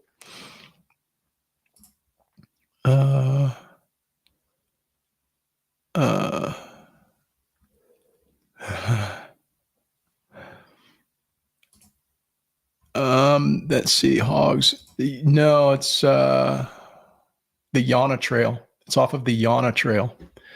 I think you're thinking of Ishi, up in the Ishi Wilderness, but that's another area that's, got a lot of Indian history, Native American history and stuff, which I find to be pretty fascinating. And I think that that's something that's worth preserving. Those people kind of got the fucking raw end of the deal. Hopefully they'll be able to continue and keep their heritage, intact. I know a lot of people are working toward that in their communities and such, but I think you're referring to the Ishi, out in the Ishi area, but the trail I'm referring to, it's off of what's called the Yana Trail. Bill Warner says, I own slaves, so to speak. My cooney pigs only get paid room and board for mowing my grass and feeding me. Yeah, there's nothing wrong with it, man. Animals they're here for our use, they're a great thing to have on a homestead, and they're a great thing to have in our lives. And, unfortunately they kind of get the raw end of the deal when it comes to eventually you're going to wind up on a plate or, but that's the part of being an animal, right? Mm-hmm. Especially if you're somebody who likes meat, and I definitely like my meat. Yes. Oh yeah, I was just there last week. Slavery still exists. It's called a 9-to-5, 40-hour a week. Yeah, 9 to 5, Dean Mullis says. London says that my chicken yard is 50 by 60. That's a pretty good sized chicken yard, man. Yeah, mine's about 40 by 60, and that's plenty of room. That's good. And then they have the tunnel, so they can. Mm-hmm. Yeah, they can go out in the chicken tunnel and such. London says that J6 was crap. How do you have an unarmed insurrection? All bullshit. Yeah. I don't think the media actually understands, or nor do our politicians really understand the definition of what, an actual insurrection is, but it's a convenient way to label that what took place on January 6th. I mean, that could have been a lot worse. Fortunately, it didn't escalate any further because, like I say, that's such a not cool thing that happened. But yeah, I think they were encouraged to come in. Doors were open. yeah, They certainly weren't being stopped. yeah. No, I got you, Bill. Bill says, I'm trying to work with a couple of different grocery stores to get their waste. Yeah, it can be a challenge. It's probably easier in other states than like California. We have a pretty aggressive recycling program that goes through our waste management company here. And so, you have to find the right place to get your stuff and know the right people. But in other places, you can utilize stores. You can utilize, maybe if you find a food bank, you can go by bakeries. Depends on what kind of stuff you want to get and for what purpose you're getting it for. Is it for livestock feeding, or is it just merely for composting, or is it a combination of all of the above? You can also hit up schools, right? Schools have like a lunch program and shit like that. So if you're feeding chickens or making compost or maybe feeding some pigs or something like that, that could also be a viable option for you. So there's definitely ways that you can go about that you can get those connections, but you just have to put yourself out there and really try to work at it, because for one, other people have probably hit them up, and it can be kind of a competitive thing. Maybe you can go and find some stuff from a restaurant. They have produce that occasionally goes bad or something, and just try to establish some kind of a business relationship with them. It helps if you can also maybe purchase things from them before you just go up and, hey, what can I get from you? But establish that relationship of, hey, I shop here, and if they get to see you, maybe they're a little bit more inclined to, go down that road with you. But yeah, that's awesome. You should, free shit is great, man. I grabbed some free stuff today, for feeding our sheep. So it's just the way it's always been. Yeah. The River Bend area. Yep. The Bend. That's where I run a lot. I do a lot of, I've run thousands of miles out there. I've been running out there for years. It's a great place to go, and I can kind of go out there and just see nobody, man. You get out past the low hanging fruit on a trail, and it's just like, you're just alone, and that's what's up. Yep. Off Jelly's Ferry. You bet. He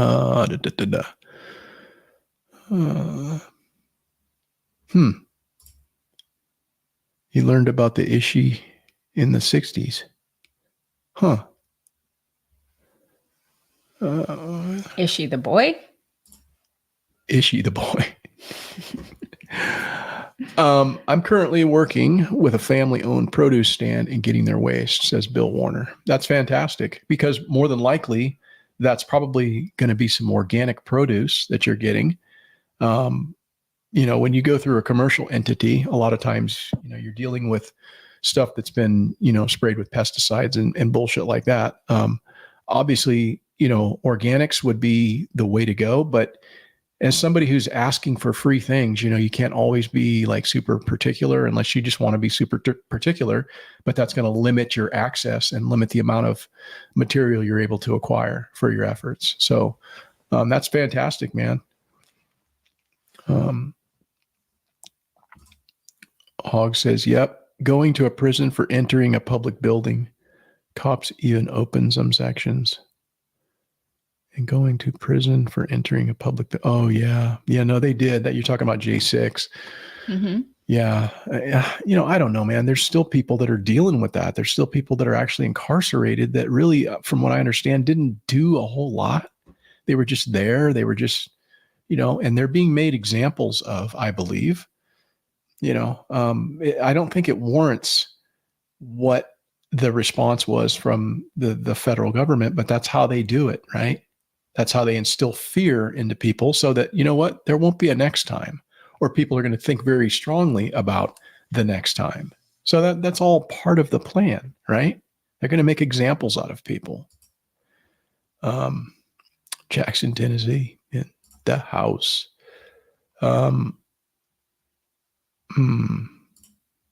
Skane says, mine are in a concentration camp hoop.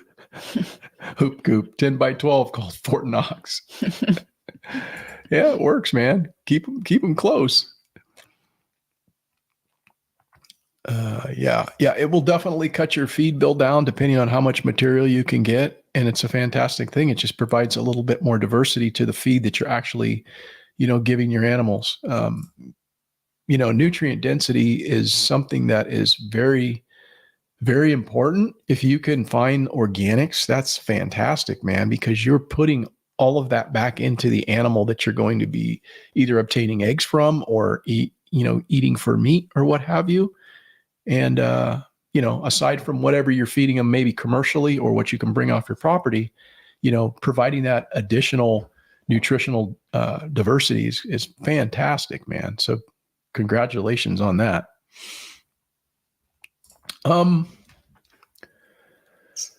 So moving on, I wanted to switch gears here a little bit and talk about men and women and the equality debate, if you will. And it seems as though there's a push by the woke folks among us to blur the lines between the genders and say that you can be anything that you want to be and you can choose your gender, and that there's no difference between the sexes. And, I believe that that's clearly a biological fallacy. But for some reason, there's still the debate occurring in society among some people. But I believe that the science on that issue is quite settled. And I would only say, with the exception of the odd case where you've got a person who is presented with both sexual organs, right? The hermaphrodite, right? And that's a real thing. But, you don't get to choose. But even at that, one is a little bit stronger than the other. So true. But I mean, if it were somebody who was born like that, I wouldn't say, well, you got to let them do what they want to do. But a person who's clearly a female or clearly a male at birth, and chromosomally that can't be changed, the genetics of that is clearly well defined. I don't know. I don't know what do you, well, let me, before I ask you about that, Rebecca, or anybody else in the chat, what their thoughts are on that. Let me introduce you to Jack. The sixth grader is about to have a tiny medical device implanted in his left arm. Cut this out. Jack's dad and mom are at his side. Oh, jeez, I'm really terrified. Jack, just relax. It's just in your head. Hey, Jack, relax. Just Meredith's relax. gonna put some more numbing to make It's sure just that it's numbing. all numb, okay? The implant stops female puberty and will keep Jack from growing breasts. There you go. What would you say to people who think kids are just too young to make this kind of decision? Sure, I'm a kid, but it doesn't take a genius to realize that I'm not a girl. An estimated 1.4 million adults in the U.S. identify as trans, 150,000 teens. But figures for younger children are largely unknown. Here in the Bay Area, there are at least 6 clinics for trans kids. UCSF serves about 800 children at its 3 clinics. Stanford sees 300 kids. Kaiser Permanente wouldn't tell us how many patients it sees at its 2 centers. But we do know there are more than 1,000 trans children served at the other 4 clinics. Some kids started therapy at 3 years old to transition socially, which means changing their names and wardrobes to match the gender they choose. Which brings us back to Jack. It's been more than 2 years since a medical implant began pausing his puberty. It went really well. It's in there, and you know what? It's working right now. Doctors recommend kids get off puberty blockers by the time they turn 14, which means Jack will soon have to decide whether to start taking testosterone to blend in as a boy, or get off the drugs to restart puberty as a girl. Why would I ever want to go back into that shell? Because I know deep down inside I am a boy. And I know I won't change my mind because being a boy is the best thing that's ever happened to me. Like, why would I ever want to be a girl again? Because I know that's not me.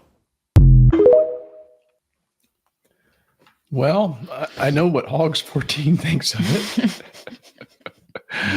As he says, WTF. But what's your thoughts on that, Rebecca? I think that children are way too young to make that decision. You're born, you're either born a girl or you're born a boy. Mm-hmm.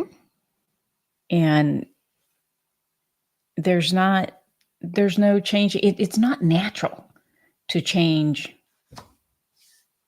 That's the way I feel. It's not natural. And I don't think that a child is capable of making that decision, because as they go through life and they go through changes, they may find out that, hey, I really am a girl, and wow, I wish that I could have kids, but now I can't because I was taking these drugs at a really young age, and now I'm a boy. Yeah, well, I think the thing that Hogs points out here is saying, the question he asks is, wonder how she got that through her head.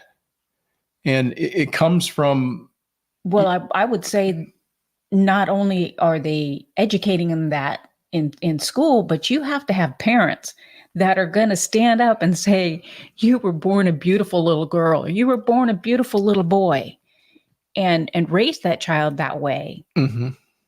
But if you're like, well, you can decide whatever you want to be. What do you feel like today? Do you feel like you're a little boy? Let's put your pink or blue clothes on. Or do you feel like a girl? We can put you in a little dress today. Right. Bill Warner says, I can't remember exactly who said this, but the statement was, I'm glad my parents didn't take me seriously when I was a child. I said I wanted to be a pirate and took out one of my eyes and cut off one of my legs. Yeah, this is a real thing though, man. I know Bill's poking fun there, and it's nothing that's going to probably affect really any of our immediate lives.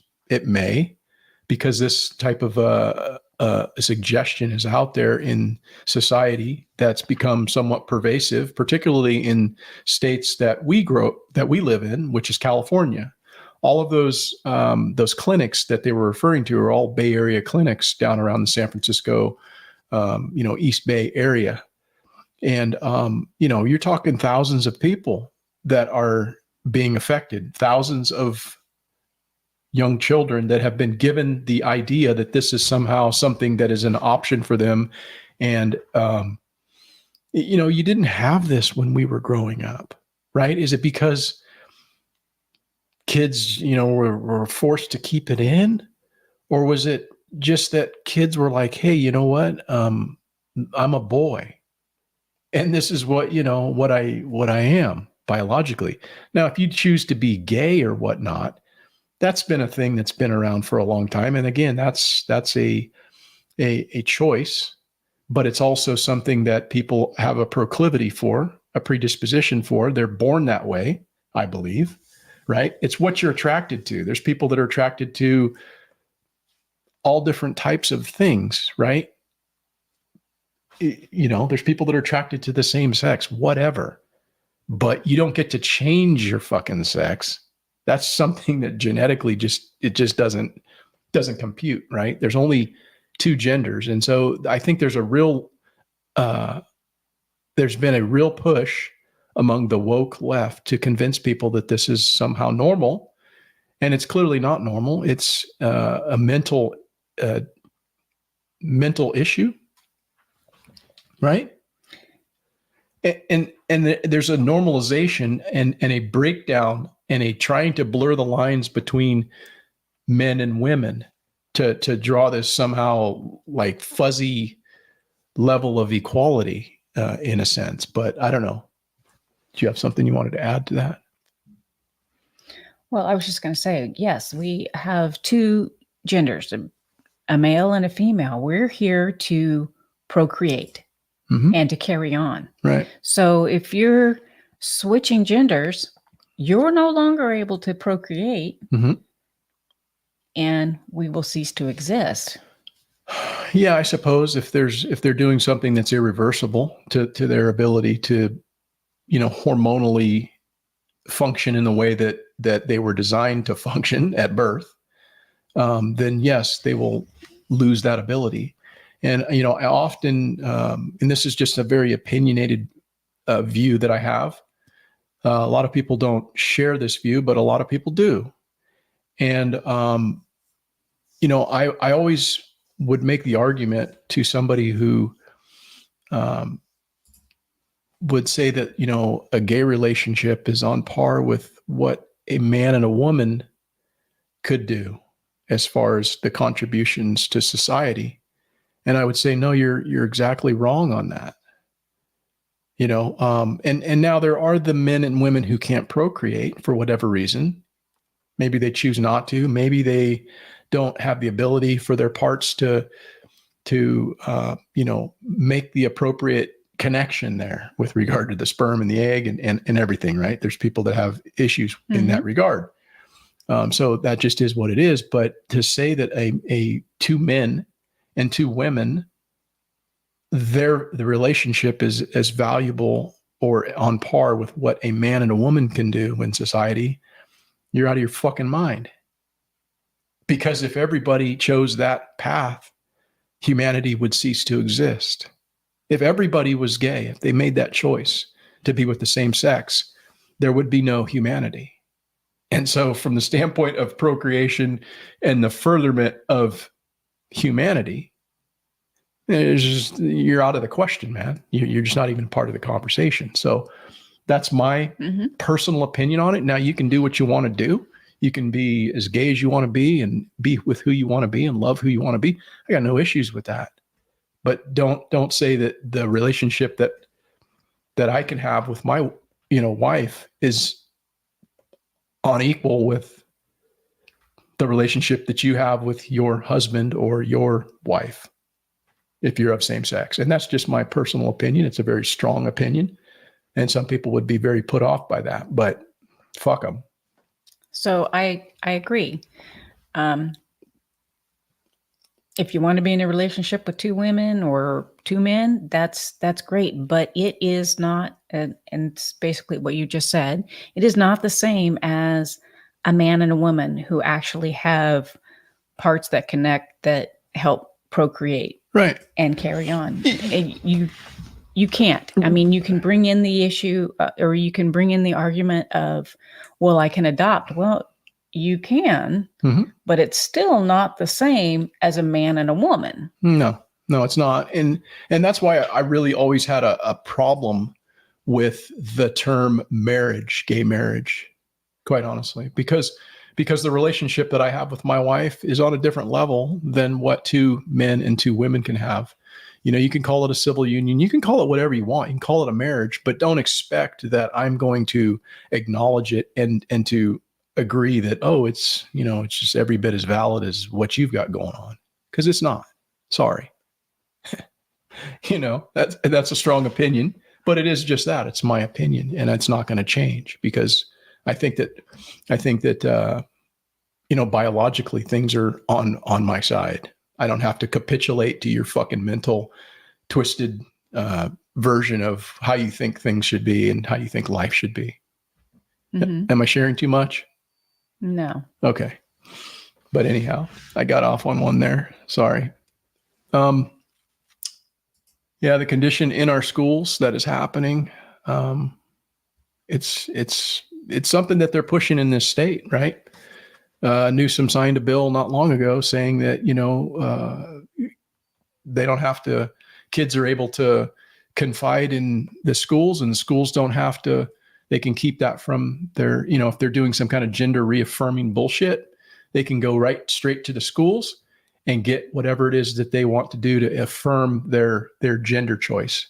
And they don't have to be, they don't have to involve the parents in that.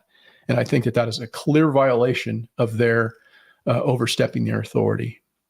That is not their job, is to hide things from parents. But if you're going to put your kids in an environment where wacky laws are going to prevent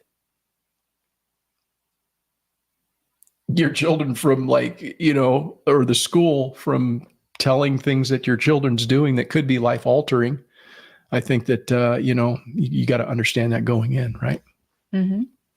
So I don't think the schools have the right to do that. Mm. That decision is to the parents. No, 100%. Bill says that how much of the imbalance of hormones is due to public drinking water? I think it's more than that, man. I think, quite honestly, I think there's a lot of shit that people eat that they don't realize that they're slowly poisoning themselves with. All of the ultra processed foods, that's a really, you start reading labels and then you realize, what in the hell is this? Why am I eating this crap? Right. And so if you can understand that it's not just the water, but it's also the food that's being passed off by the Food and Drug Administration as actual food, when it's really just a bunch of shit created in a laboratory to give it additional shelf life and market it in a way that makes it something that you want to eat that isn't really all that healthy for you. The fewer ingredients you can have in your food, the healthier it's going to be for you. We eat nothing but whole foods in this house, right? Yep. Yeah. I know, because I have to cook it. Yeah. But it's fruits, vegetables, meat, fish, nuts, seeds. That's it. And we eat damn good. And it's not no bullshit. So I wear my apron that says, born to shop, forced to cook. That is a cute apron on you, though. Very cute. The left is exterminating themselves. I don't think they are, man. I think they're actually, I think more people are waking up, but they are masters at deception, and they're masters at, preying on people who aren't really thinking for themselves. And so that's why they throw out a bunch of ridiculous bullshit. What was that? What was that last sentence? Yeah. So the last sentence of that quote that I read at the start of this broadcast, here's the last sentence, and think about it. It says, the liars must be afraid of the truth and therefore driven to suppress its pronouncement. So that's why they attack the First Amendment. That's why they say the things they do about their opposition, right? They demonize their opposition and they don't really provide any solutions. And so that's very powerful to people who aren't paying attention. They buy into that bullshit.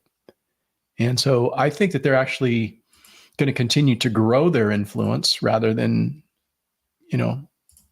shrink and go away, which is unfortunate because people are easily led. So it takes discipline to think about, why is that happening? Who's doing this and why? And so many people don't do that. They actually just go, oh, this is cool. I'll just go and eat this bullshit that's in a box that's colored really nice. And it makes me feel good for a short term. And they don't realize all the poison they're putting in themselves, right? Mm-hmm. So. Although I would still eat an In-N-Out hamburger. Oh, yeah. Yeah. I would lose the bread, though. I'd have them keep the bread and I would just, eat it with tomatoes on either end, Mm-hmm. Tomato wheels or whatever. Let's see here. So Skane says, I find out there teaching my grandkids that crap. You will see me on the evening news. Yeah. Well, you don't have that out in your way yet. And hopefully that doesn't happen to come your way anytime soon. But you know how it goes, man. Everything they roll out here in California eventually kind of makes its way into other states. It may take some time. It may take a few generations, but a lot of the bullshit you guys are dealing with now have kind of, already been rolled out in the great state of California. The one thing that just really drives me crazy is when you go into a toy store and the majority of the toys are like a color neutral. So they're a tan or, and then the clothing is the same way. It's, again, to try to blur the lines. Yeah. So where you could buy a ball that would have tractors on it, it might have rainbows on it instead. Right. And that just drives me nuts. I was looking for a birthday present, and that was what I was looking for. I was looking for a ball, and I said, "Don't you have one that has tractors or fire trucks or something that is for like a little boy?" Yeah. Yeah. Dean says that human animal feed with bursts of flavors. That's the grocery store. Whole bread moles in about a week after expiration. Yeah, we always used to kind of keep our bread in the fridge for that reason. You know, if it's like really hot and everything, we would keep our bread in the fridge. But we stopped eating bread. I haven't had a piece of bread in a couple of months now. Well, that's at all. No store-bought bread, but I make this flatbread, which is made out of cottage cheese and eggs and then some herbs. Yeah, it's delicious. And it's high in protein and everything. And, you know, it's just good. Like regular bread is just, there's nothing in it other than carbohydrates. And so that just converts to sugar in your blood. And, you know, if you're somebody has a proclivity or a tendency to trend toward type 2 diabetes, or you're putting on extra weight, it's just weight you don't need to have, right? And it's bullshit. Bread tastes great. I love fucking bread, but like there's nothing in it. There's no fiber. There's no fat. It's just pure carbohydrates. And so we just decided to opt to do something different. And she makes this flatbread that's pretty delicious. It's high in protein. So I need a lot of protein to fuel my efforts. So yeah, it's delicious. And we've actually used it to replace like lasagna noodles or tortillas. We use it for if we have tacos. That's what we use. Yeah, it's delicious. Yeah, I don't miss bread that much at all, quite honestly. So anyhow, we're getting down to the end of this thing, right? We've been talking here for a couple hours, but I did want to, I guess ask, is there really, you know, as far as equality, men and women, are men and women equal? I'm asking you, Rebecca, are men and women equal? I actually was looking at what Dean Mullis's thing said, but we'll get him a recipe. Yeah. Okay. Yeah. Men and women are, how would I say this? We each have our own roles to play. And so we contribute equally to the relationship. Mm-hmm. So does that make sense? Yeah, and that's within a relationship. But like if women and men aren't in a relationship, what's your thoughts about are men and women equal? I don't think women are typically as strong as men. So men are better at, you know, being firefighters or construction workers or, you know, things that you have to utilize heavy equipment. And I think women are better at, they'll probably kill me on this, but I think they're better at homemaking type of things. Well, there's no reason that anybody's going to kill you over that. I mean, that's. I'm referring to people who feel that they are as equal as men. Well, fuck them. But they can have their opinion, and you got your opinion. So take your opinion and own it. I agree with you. You know, I think that there are those differences, and there's not equality. That nothing's equal in life. So I think that whole argument is a false argument that men and women are equal. I think it's stupid. Well, again, I'm going to say we play our equal parts, and that's the equality. But can a woman do what a man can do, and can a man do what a woman can do? No. Right. Not biologically at all. Now, There's some women who could outperform men. They're just, you know, they're kind of outliers within, you know, their particular, you know, gender or whatever. And, you know, you've got men who are weaker or whatever, but those are just outliers. But, you know, typically men have their role, as you said, and women have things that they're better at, you know. And so this whole argument of men and women being equal, I think, is just a part of the feminist movement that, you know, seeks to tear men down and not celebrate masculinity, and throw out terms like toxic masculinity and this and that. And that's just all part of the one side, as I referred to earlier, always chipping away at something. They don't really have a lot of great ideas about how to fix shit, or to build people up. They just want to chip down the things that exist and then say, well, this is the reason why it needs to be that way. And, that's going to continue, I think. And the more people that are able to speak out against it and to stand their ground and not be apologizing for their opinions or the things that they say, the better off we're all going to be. And so I do have this video. This guy right here, I've played him for you before. He's what I refer to as my Muslim buddy. I don't know the guy. He's not really my buddy, but he says some things that are provocative. And I like people who are provocateurs. I like people who say things that get underneath your fucking skin and cause people to think and cause people to maybe not just agree with everything. And so I like this guy and I like what he has to say here. Give this a listen. Women are equal. No, of course not. Who told you there? Men and women are not equal. Men and men are not equal. Women and women are not equal. Individuals are not equal. How can collections of individuals be equal with collections of other individuals? That's illogical. It doesn't make any sense. Are you equal with your boss? If so, then why is he or she your boss instead of you? I'm not equal to another man who's stronger than me, who's smarter than me.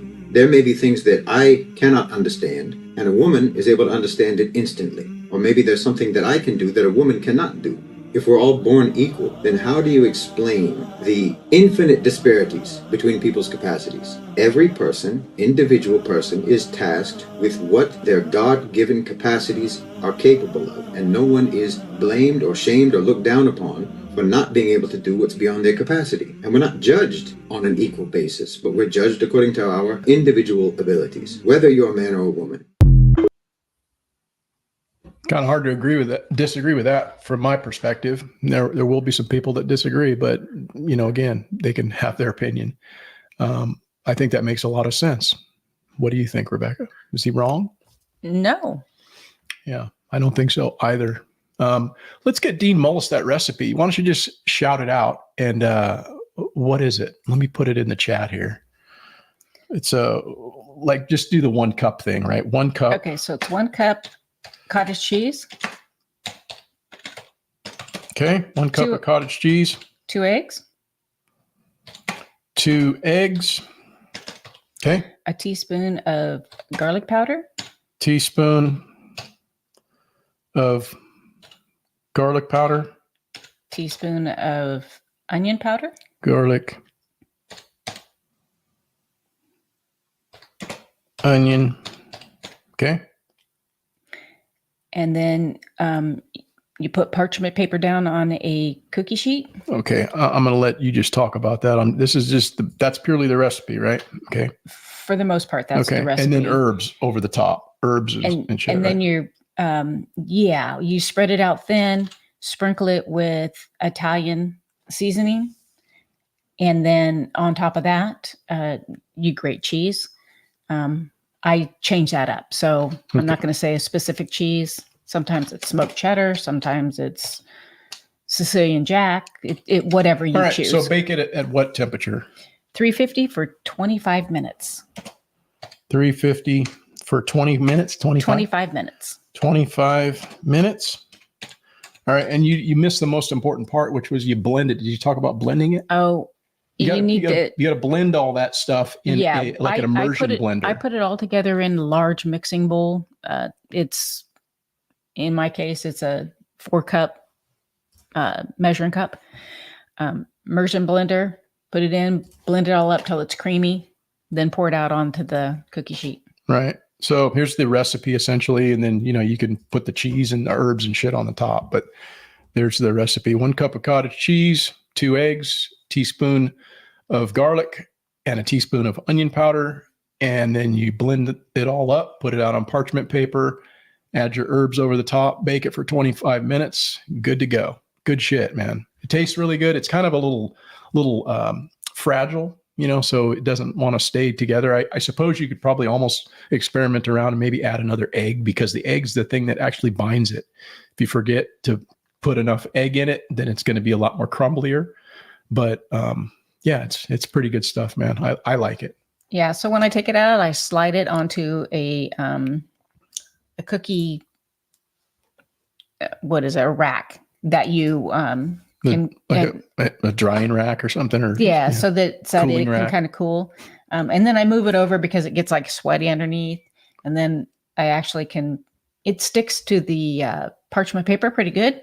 So I usually flip it over, and that allows the other side to cool, and then you're able to peel the parchment paper off real easy, and then you just slice it to the size you want. Right. Skane says men and women are different, but we complement each other. Yeah, 100% right. Mm-hmm. Good evening, Terminator. Good to see you. Haven't seen you in a while, and hope things are doing well. I understand that things are good up there in Canada, so I'm glad to see you tonight. We have one more thing to add, though. I am going to add a "Did you know" right at the end here, and these are kind of fun. I think they're just phrases that we no longer use, but or actually phrases that we do use that came from the past. So this is tonight's "Did you know?" We still use today and where they originated from. It is an old tradition for godparents to gift a silver spoon to a christened child. However, not everybody was able to afford this luxury gift, but those who could were born with a silver spoon in their mouth. In the horrible days before painkillers were a thing, surgery was a lot more brutal, and during war, when soldiers were wounded and had to be operated on, they were given a bullet to bite down on, so they had to bite the bullet. During battle, warships would use multiple flags to confuse the enemy. However, warfare rules dictated that every ship must show its true flag before firing, so they had to show their true colors. In the 1800s, when you were no longer welcome at a dinner party, the host might serve you cold meat from pork or beef shoulder, so by doing this, they would give you the cold shoulder. During the Victorian era, the lowest form of accommodation was access to a rope that you could hang over to sleep after being drunk. The people who did this were hung over. In the 15th century in Scotland, criminals who were caught during the crime with blood on their hands were caught red-handed. Yeah, it's kind of interesting, man. All the things that we still hear today come from back in the day, and there's a reason why they have that phraseology. So, yeah, thanks, London. Appreciate it, man. Glad that you came tonight. And Bill has this to add. He says, my personal opinion is men will never be equal in their perspective roles when in a relationship. Yeah, I don't think relationships work well in that way.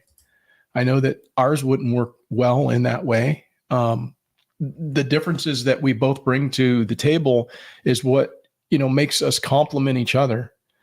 Fortunately, she's a lot less high strung than I. Fortunately, she's a lot more compassionate than I. Fortunately, she's a lot more understanding than I, and more level headed, quite honestly, than I.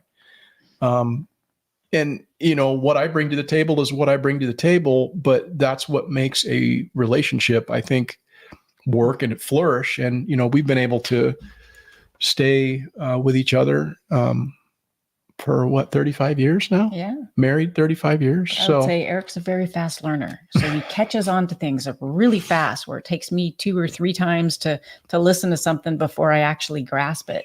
So, and it's not just with, say, riding a bike, it's with everything. He's awesome.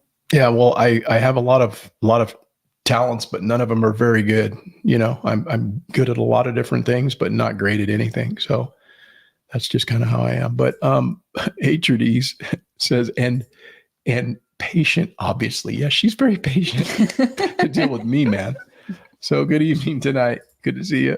I always joke the chickens are happy to see me. More so than me, for sure. Says, my wife and I have been married 32 years, and I think we have each other figured out, but we are both wrong.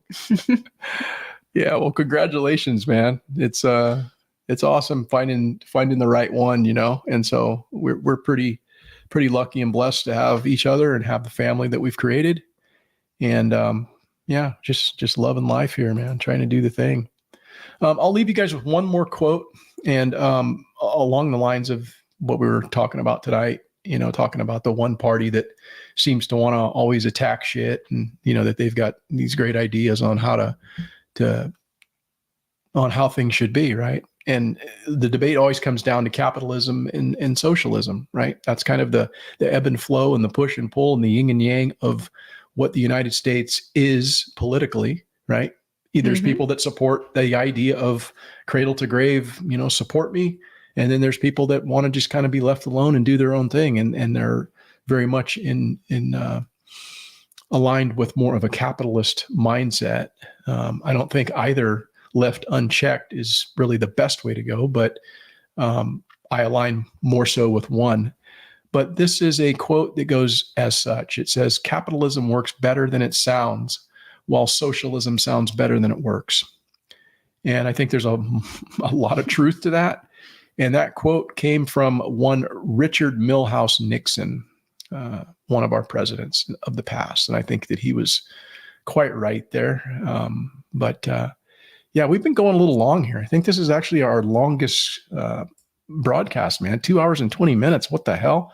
It's about time for us to eat dinner and go to bed. So I do want to thank everybody for showing up tonight and, hanging out with us. This is really what this has kind of become for us. It's just a way to come on here and throw out some ideas and vent and those that decide to listen and hang out and participate in the chat, we really appreciate you. And I think we're going to call it an evening. What do you have to say, Rebecca? Is that? I'd say that we appreciate y'all coming in and hanging with us. And I hope you have a wonderful evening. We are going to go cook dinner, and our poor chickens yes, I'm going to cook dinner. And my poor chickens are saying, it's starting to get dark out here. It's time to go to bed. Yeah, it's like I'd like to eat. 7:20 our time. So we like to try to be in bed horizontal by 8, asleep by 8:30. I don't know if we're going to make it quite that tonight because we guys still got to eat dinner and she's got to finish cooking. So, but anyhow, I thank you guys again for showing up, and check us on the rebroadcast on Spotify. And if you're interested in any comfrey, feed those livestock that you got, because once you buy it once, you only have to buy it not again. But go on our website, porterhouseandteal.com, and give that a look, and I'll give you a good deal. So anyhow, the deodorant would have been there. However, I kind of screwed up on the stickers, on the labeling. So I've got to redo the labeling, and then it should be up. Right. Yeah. So we'll get that up for you, London, if that's something you're interested in. But she's made some pretty cool, it smells pretty good, man. Lavender scented. And so we'll get it up on the website at some point. So be looking for that. And again, thank you all for showing up, and have a great week, guys. Talk to you later.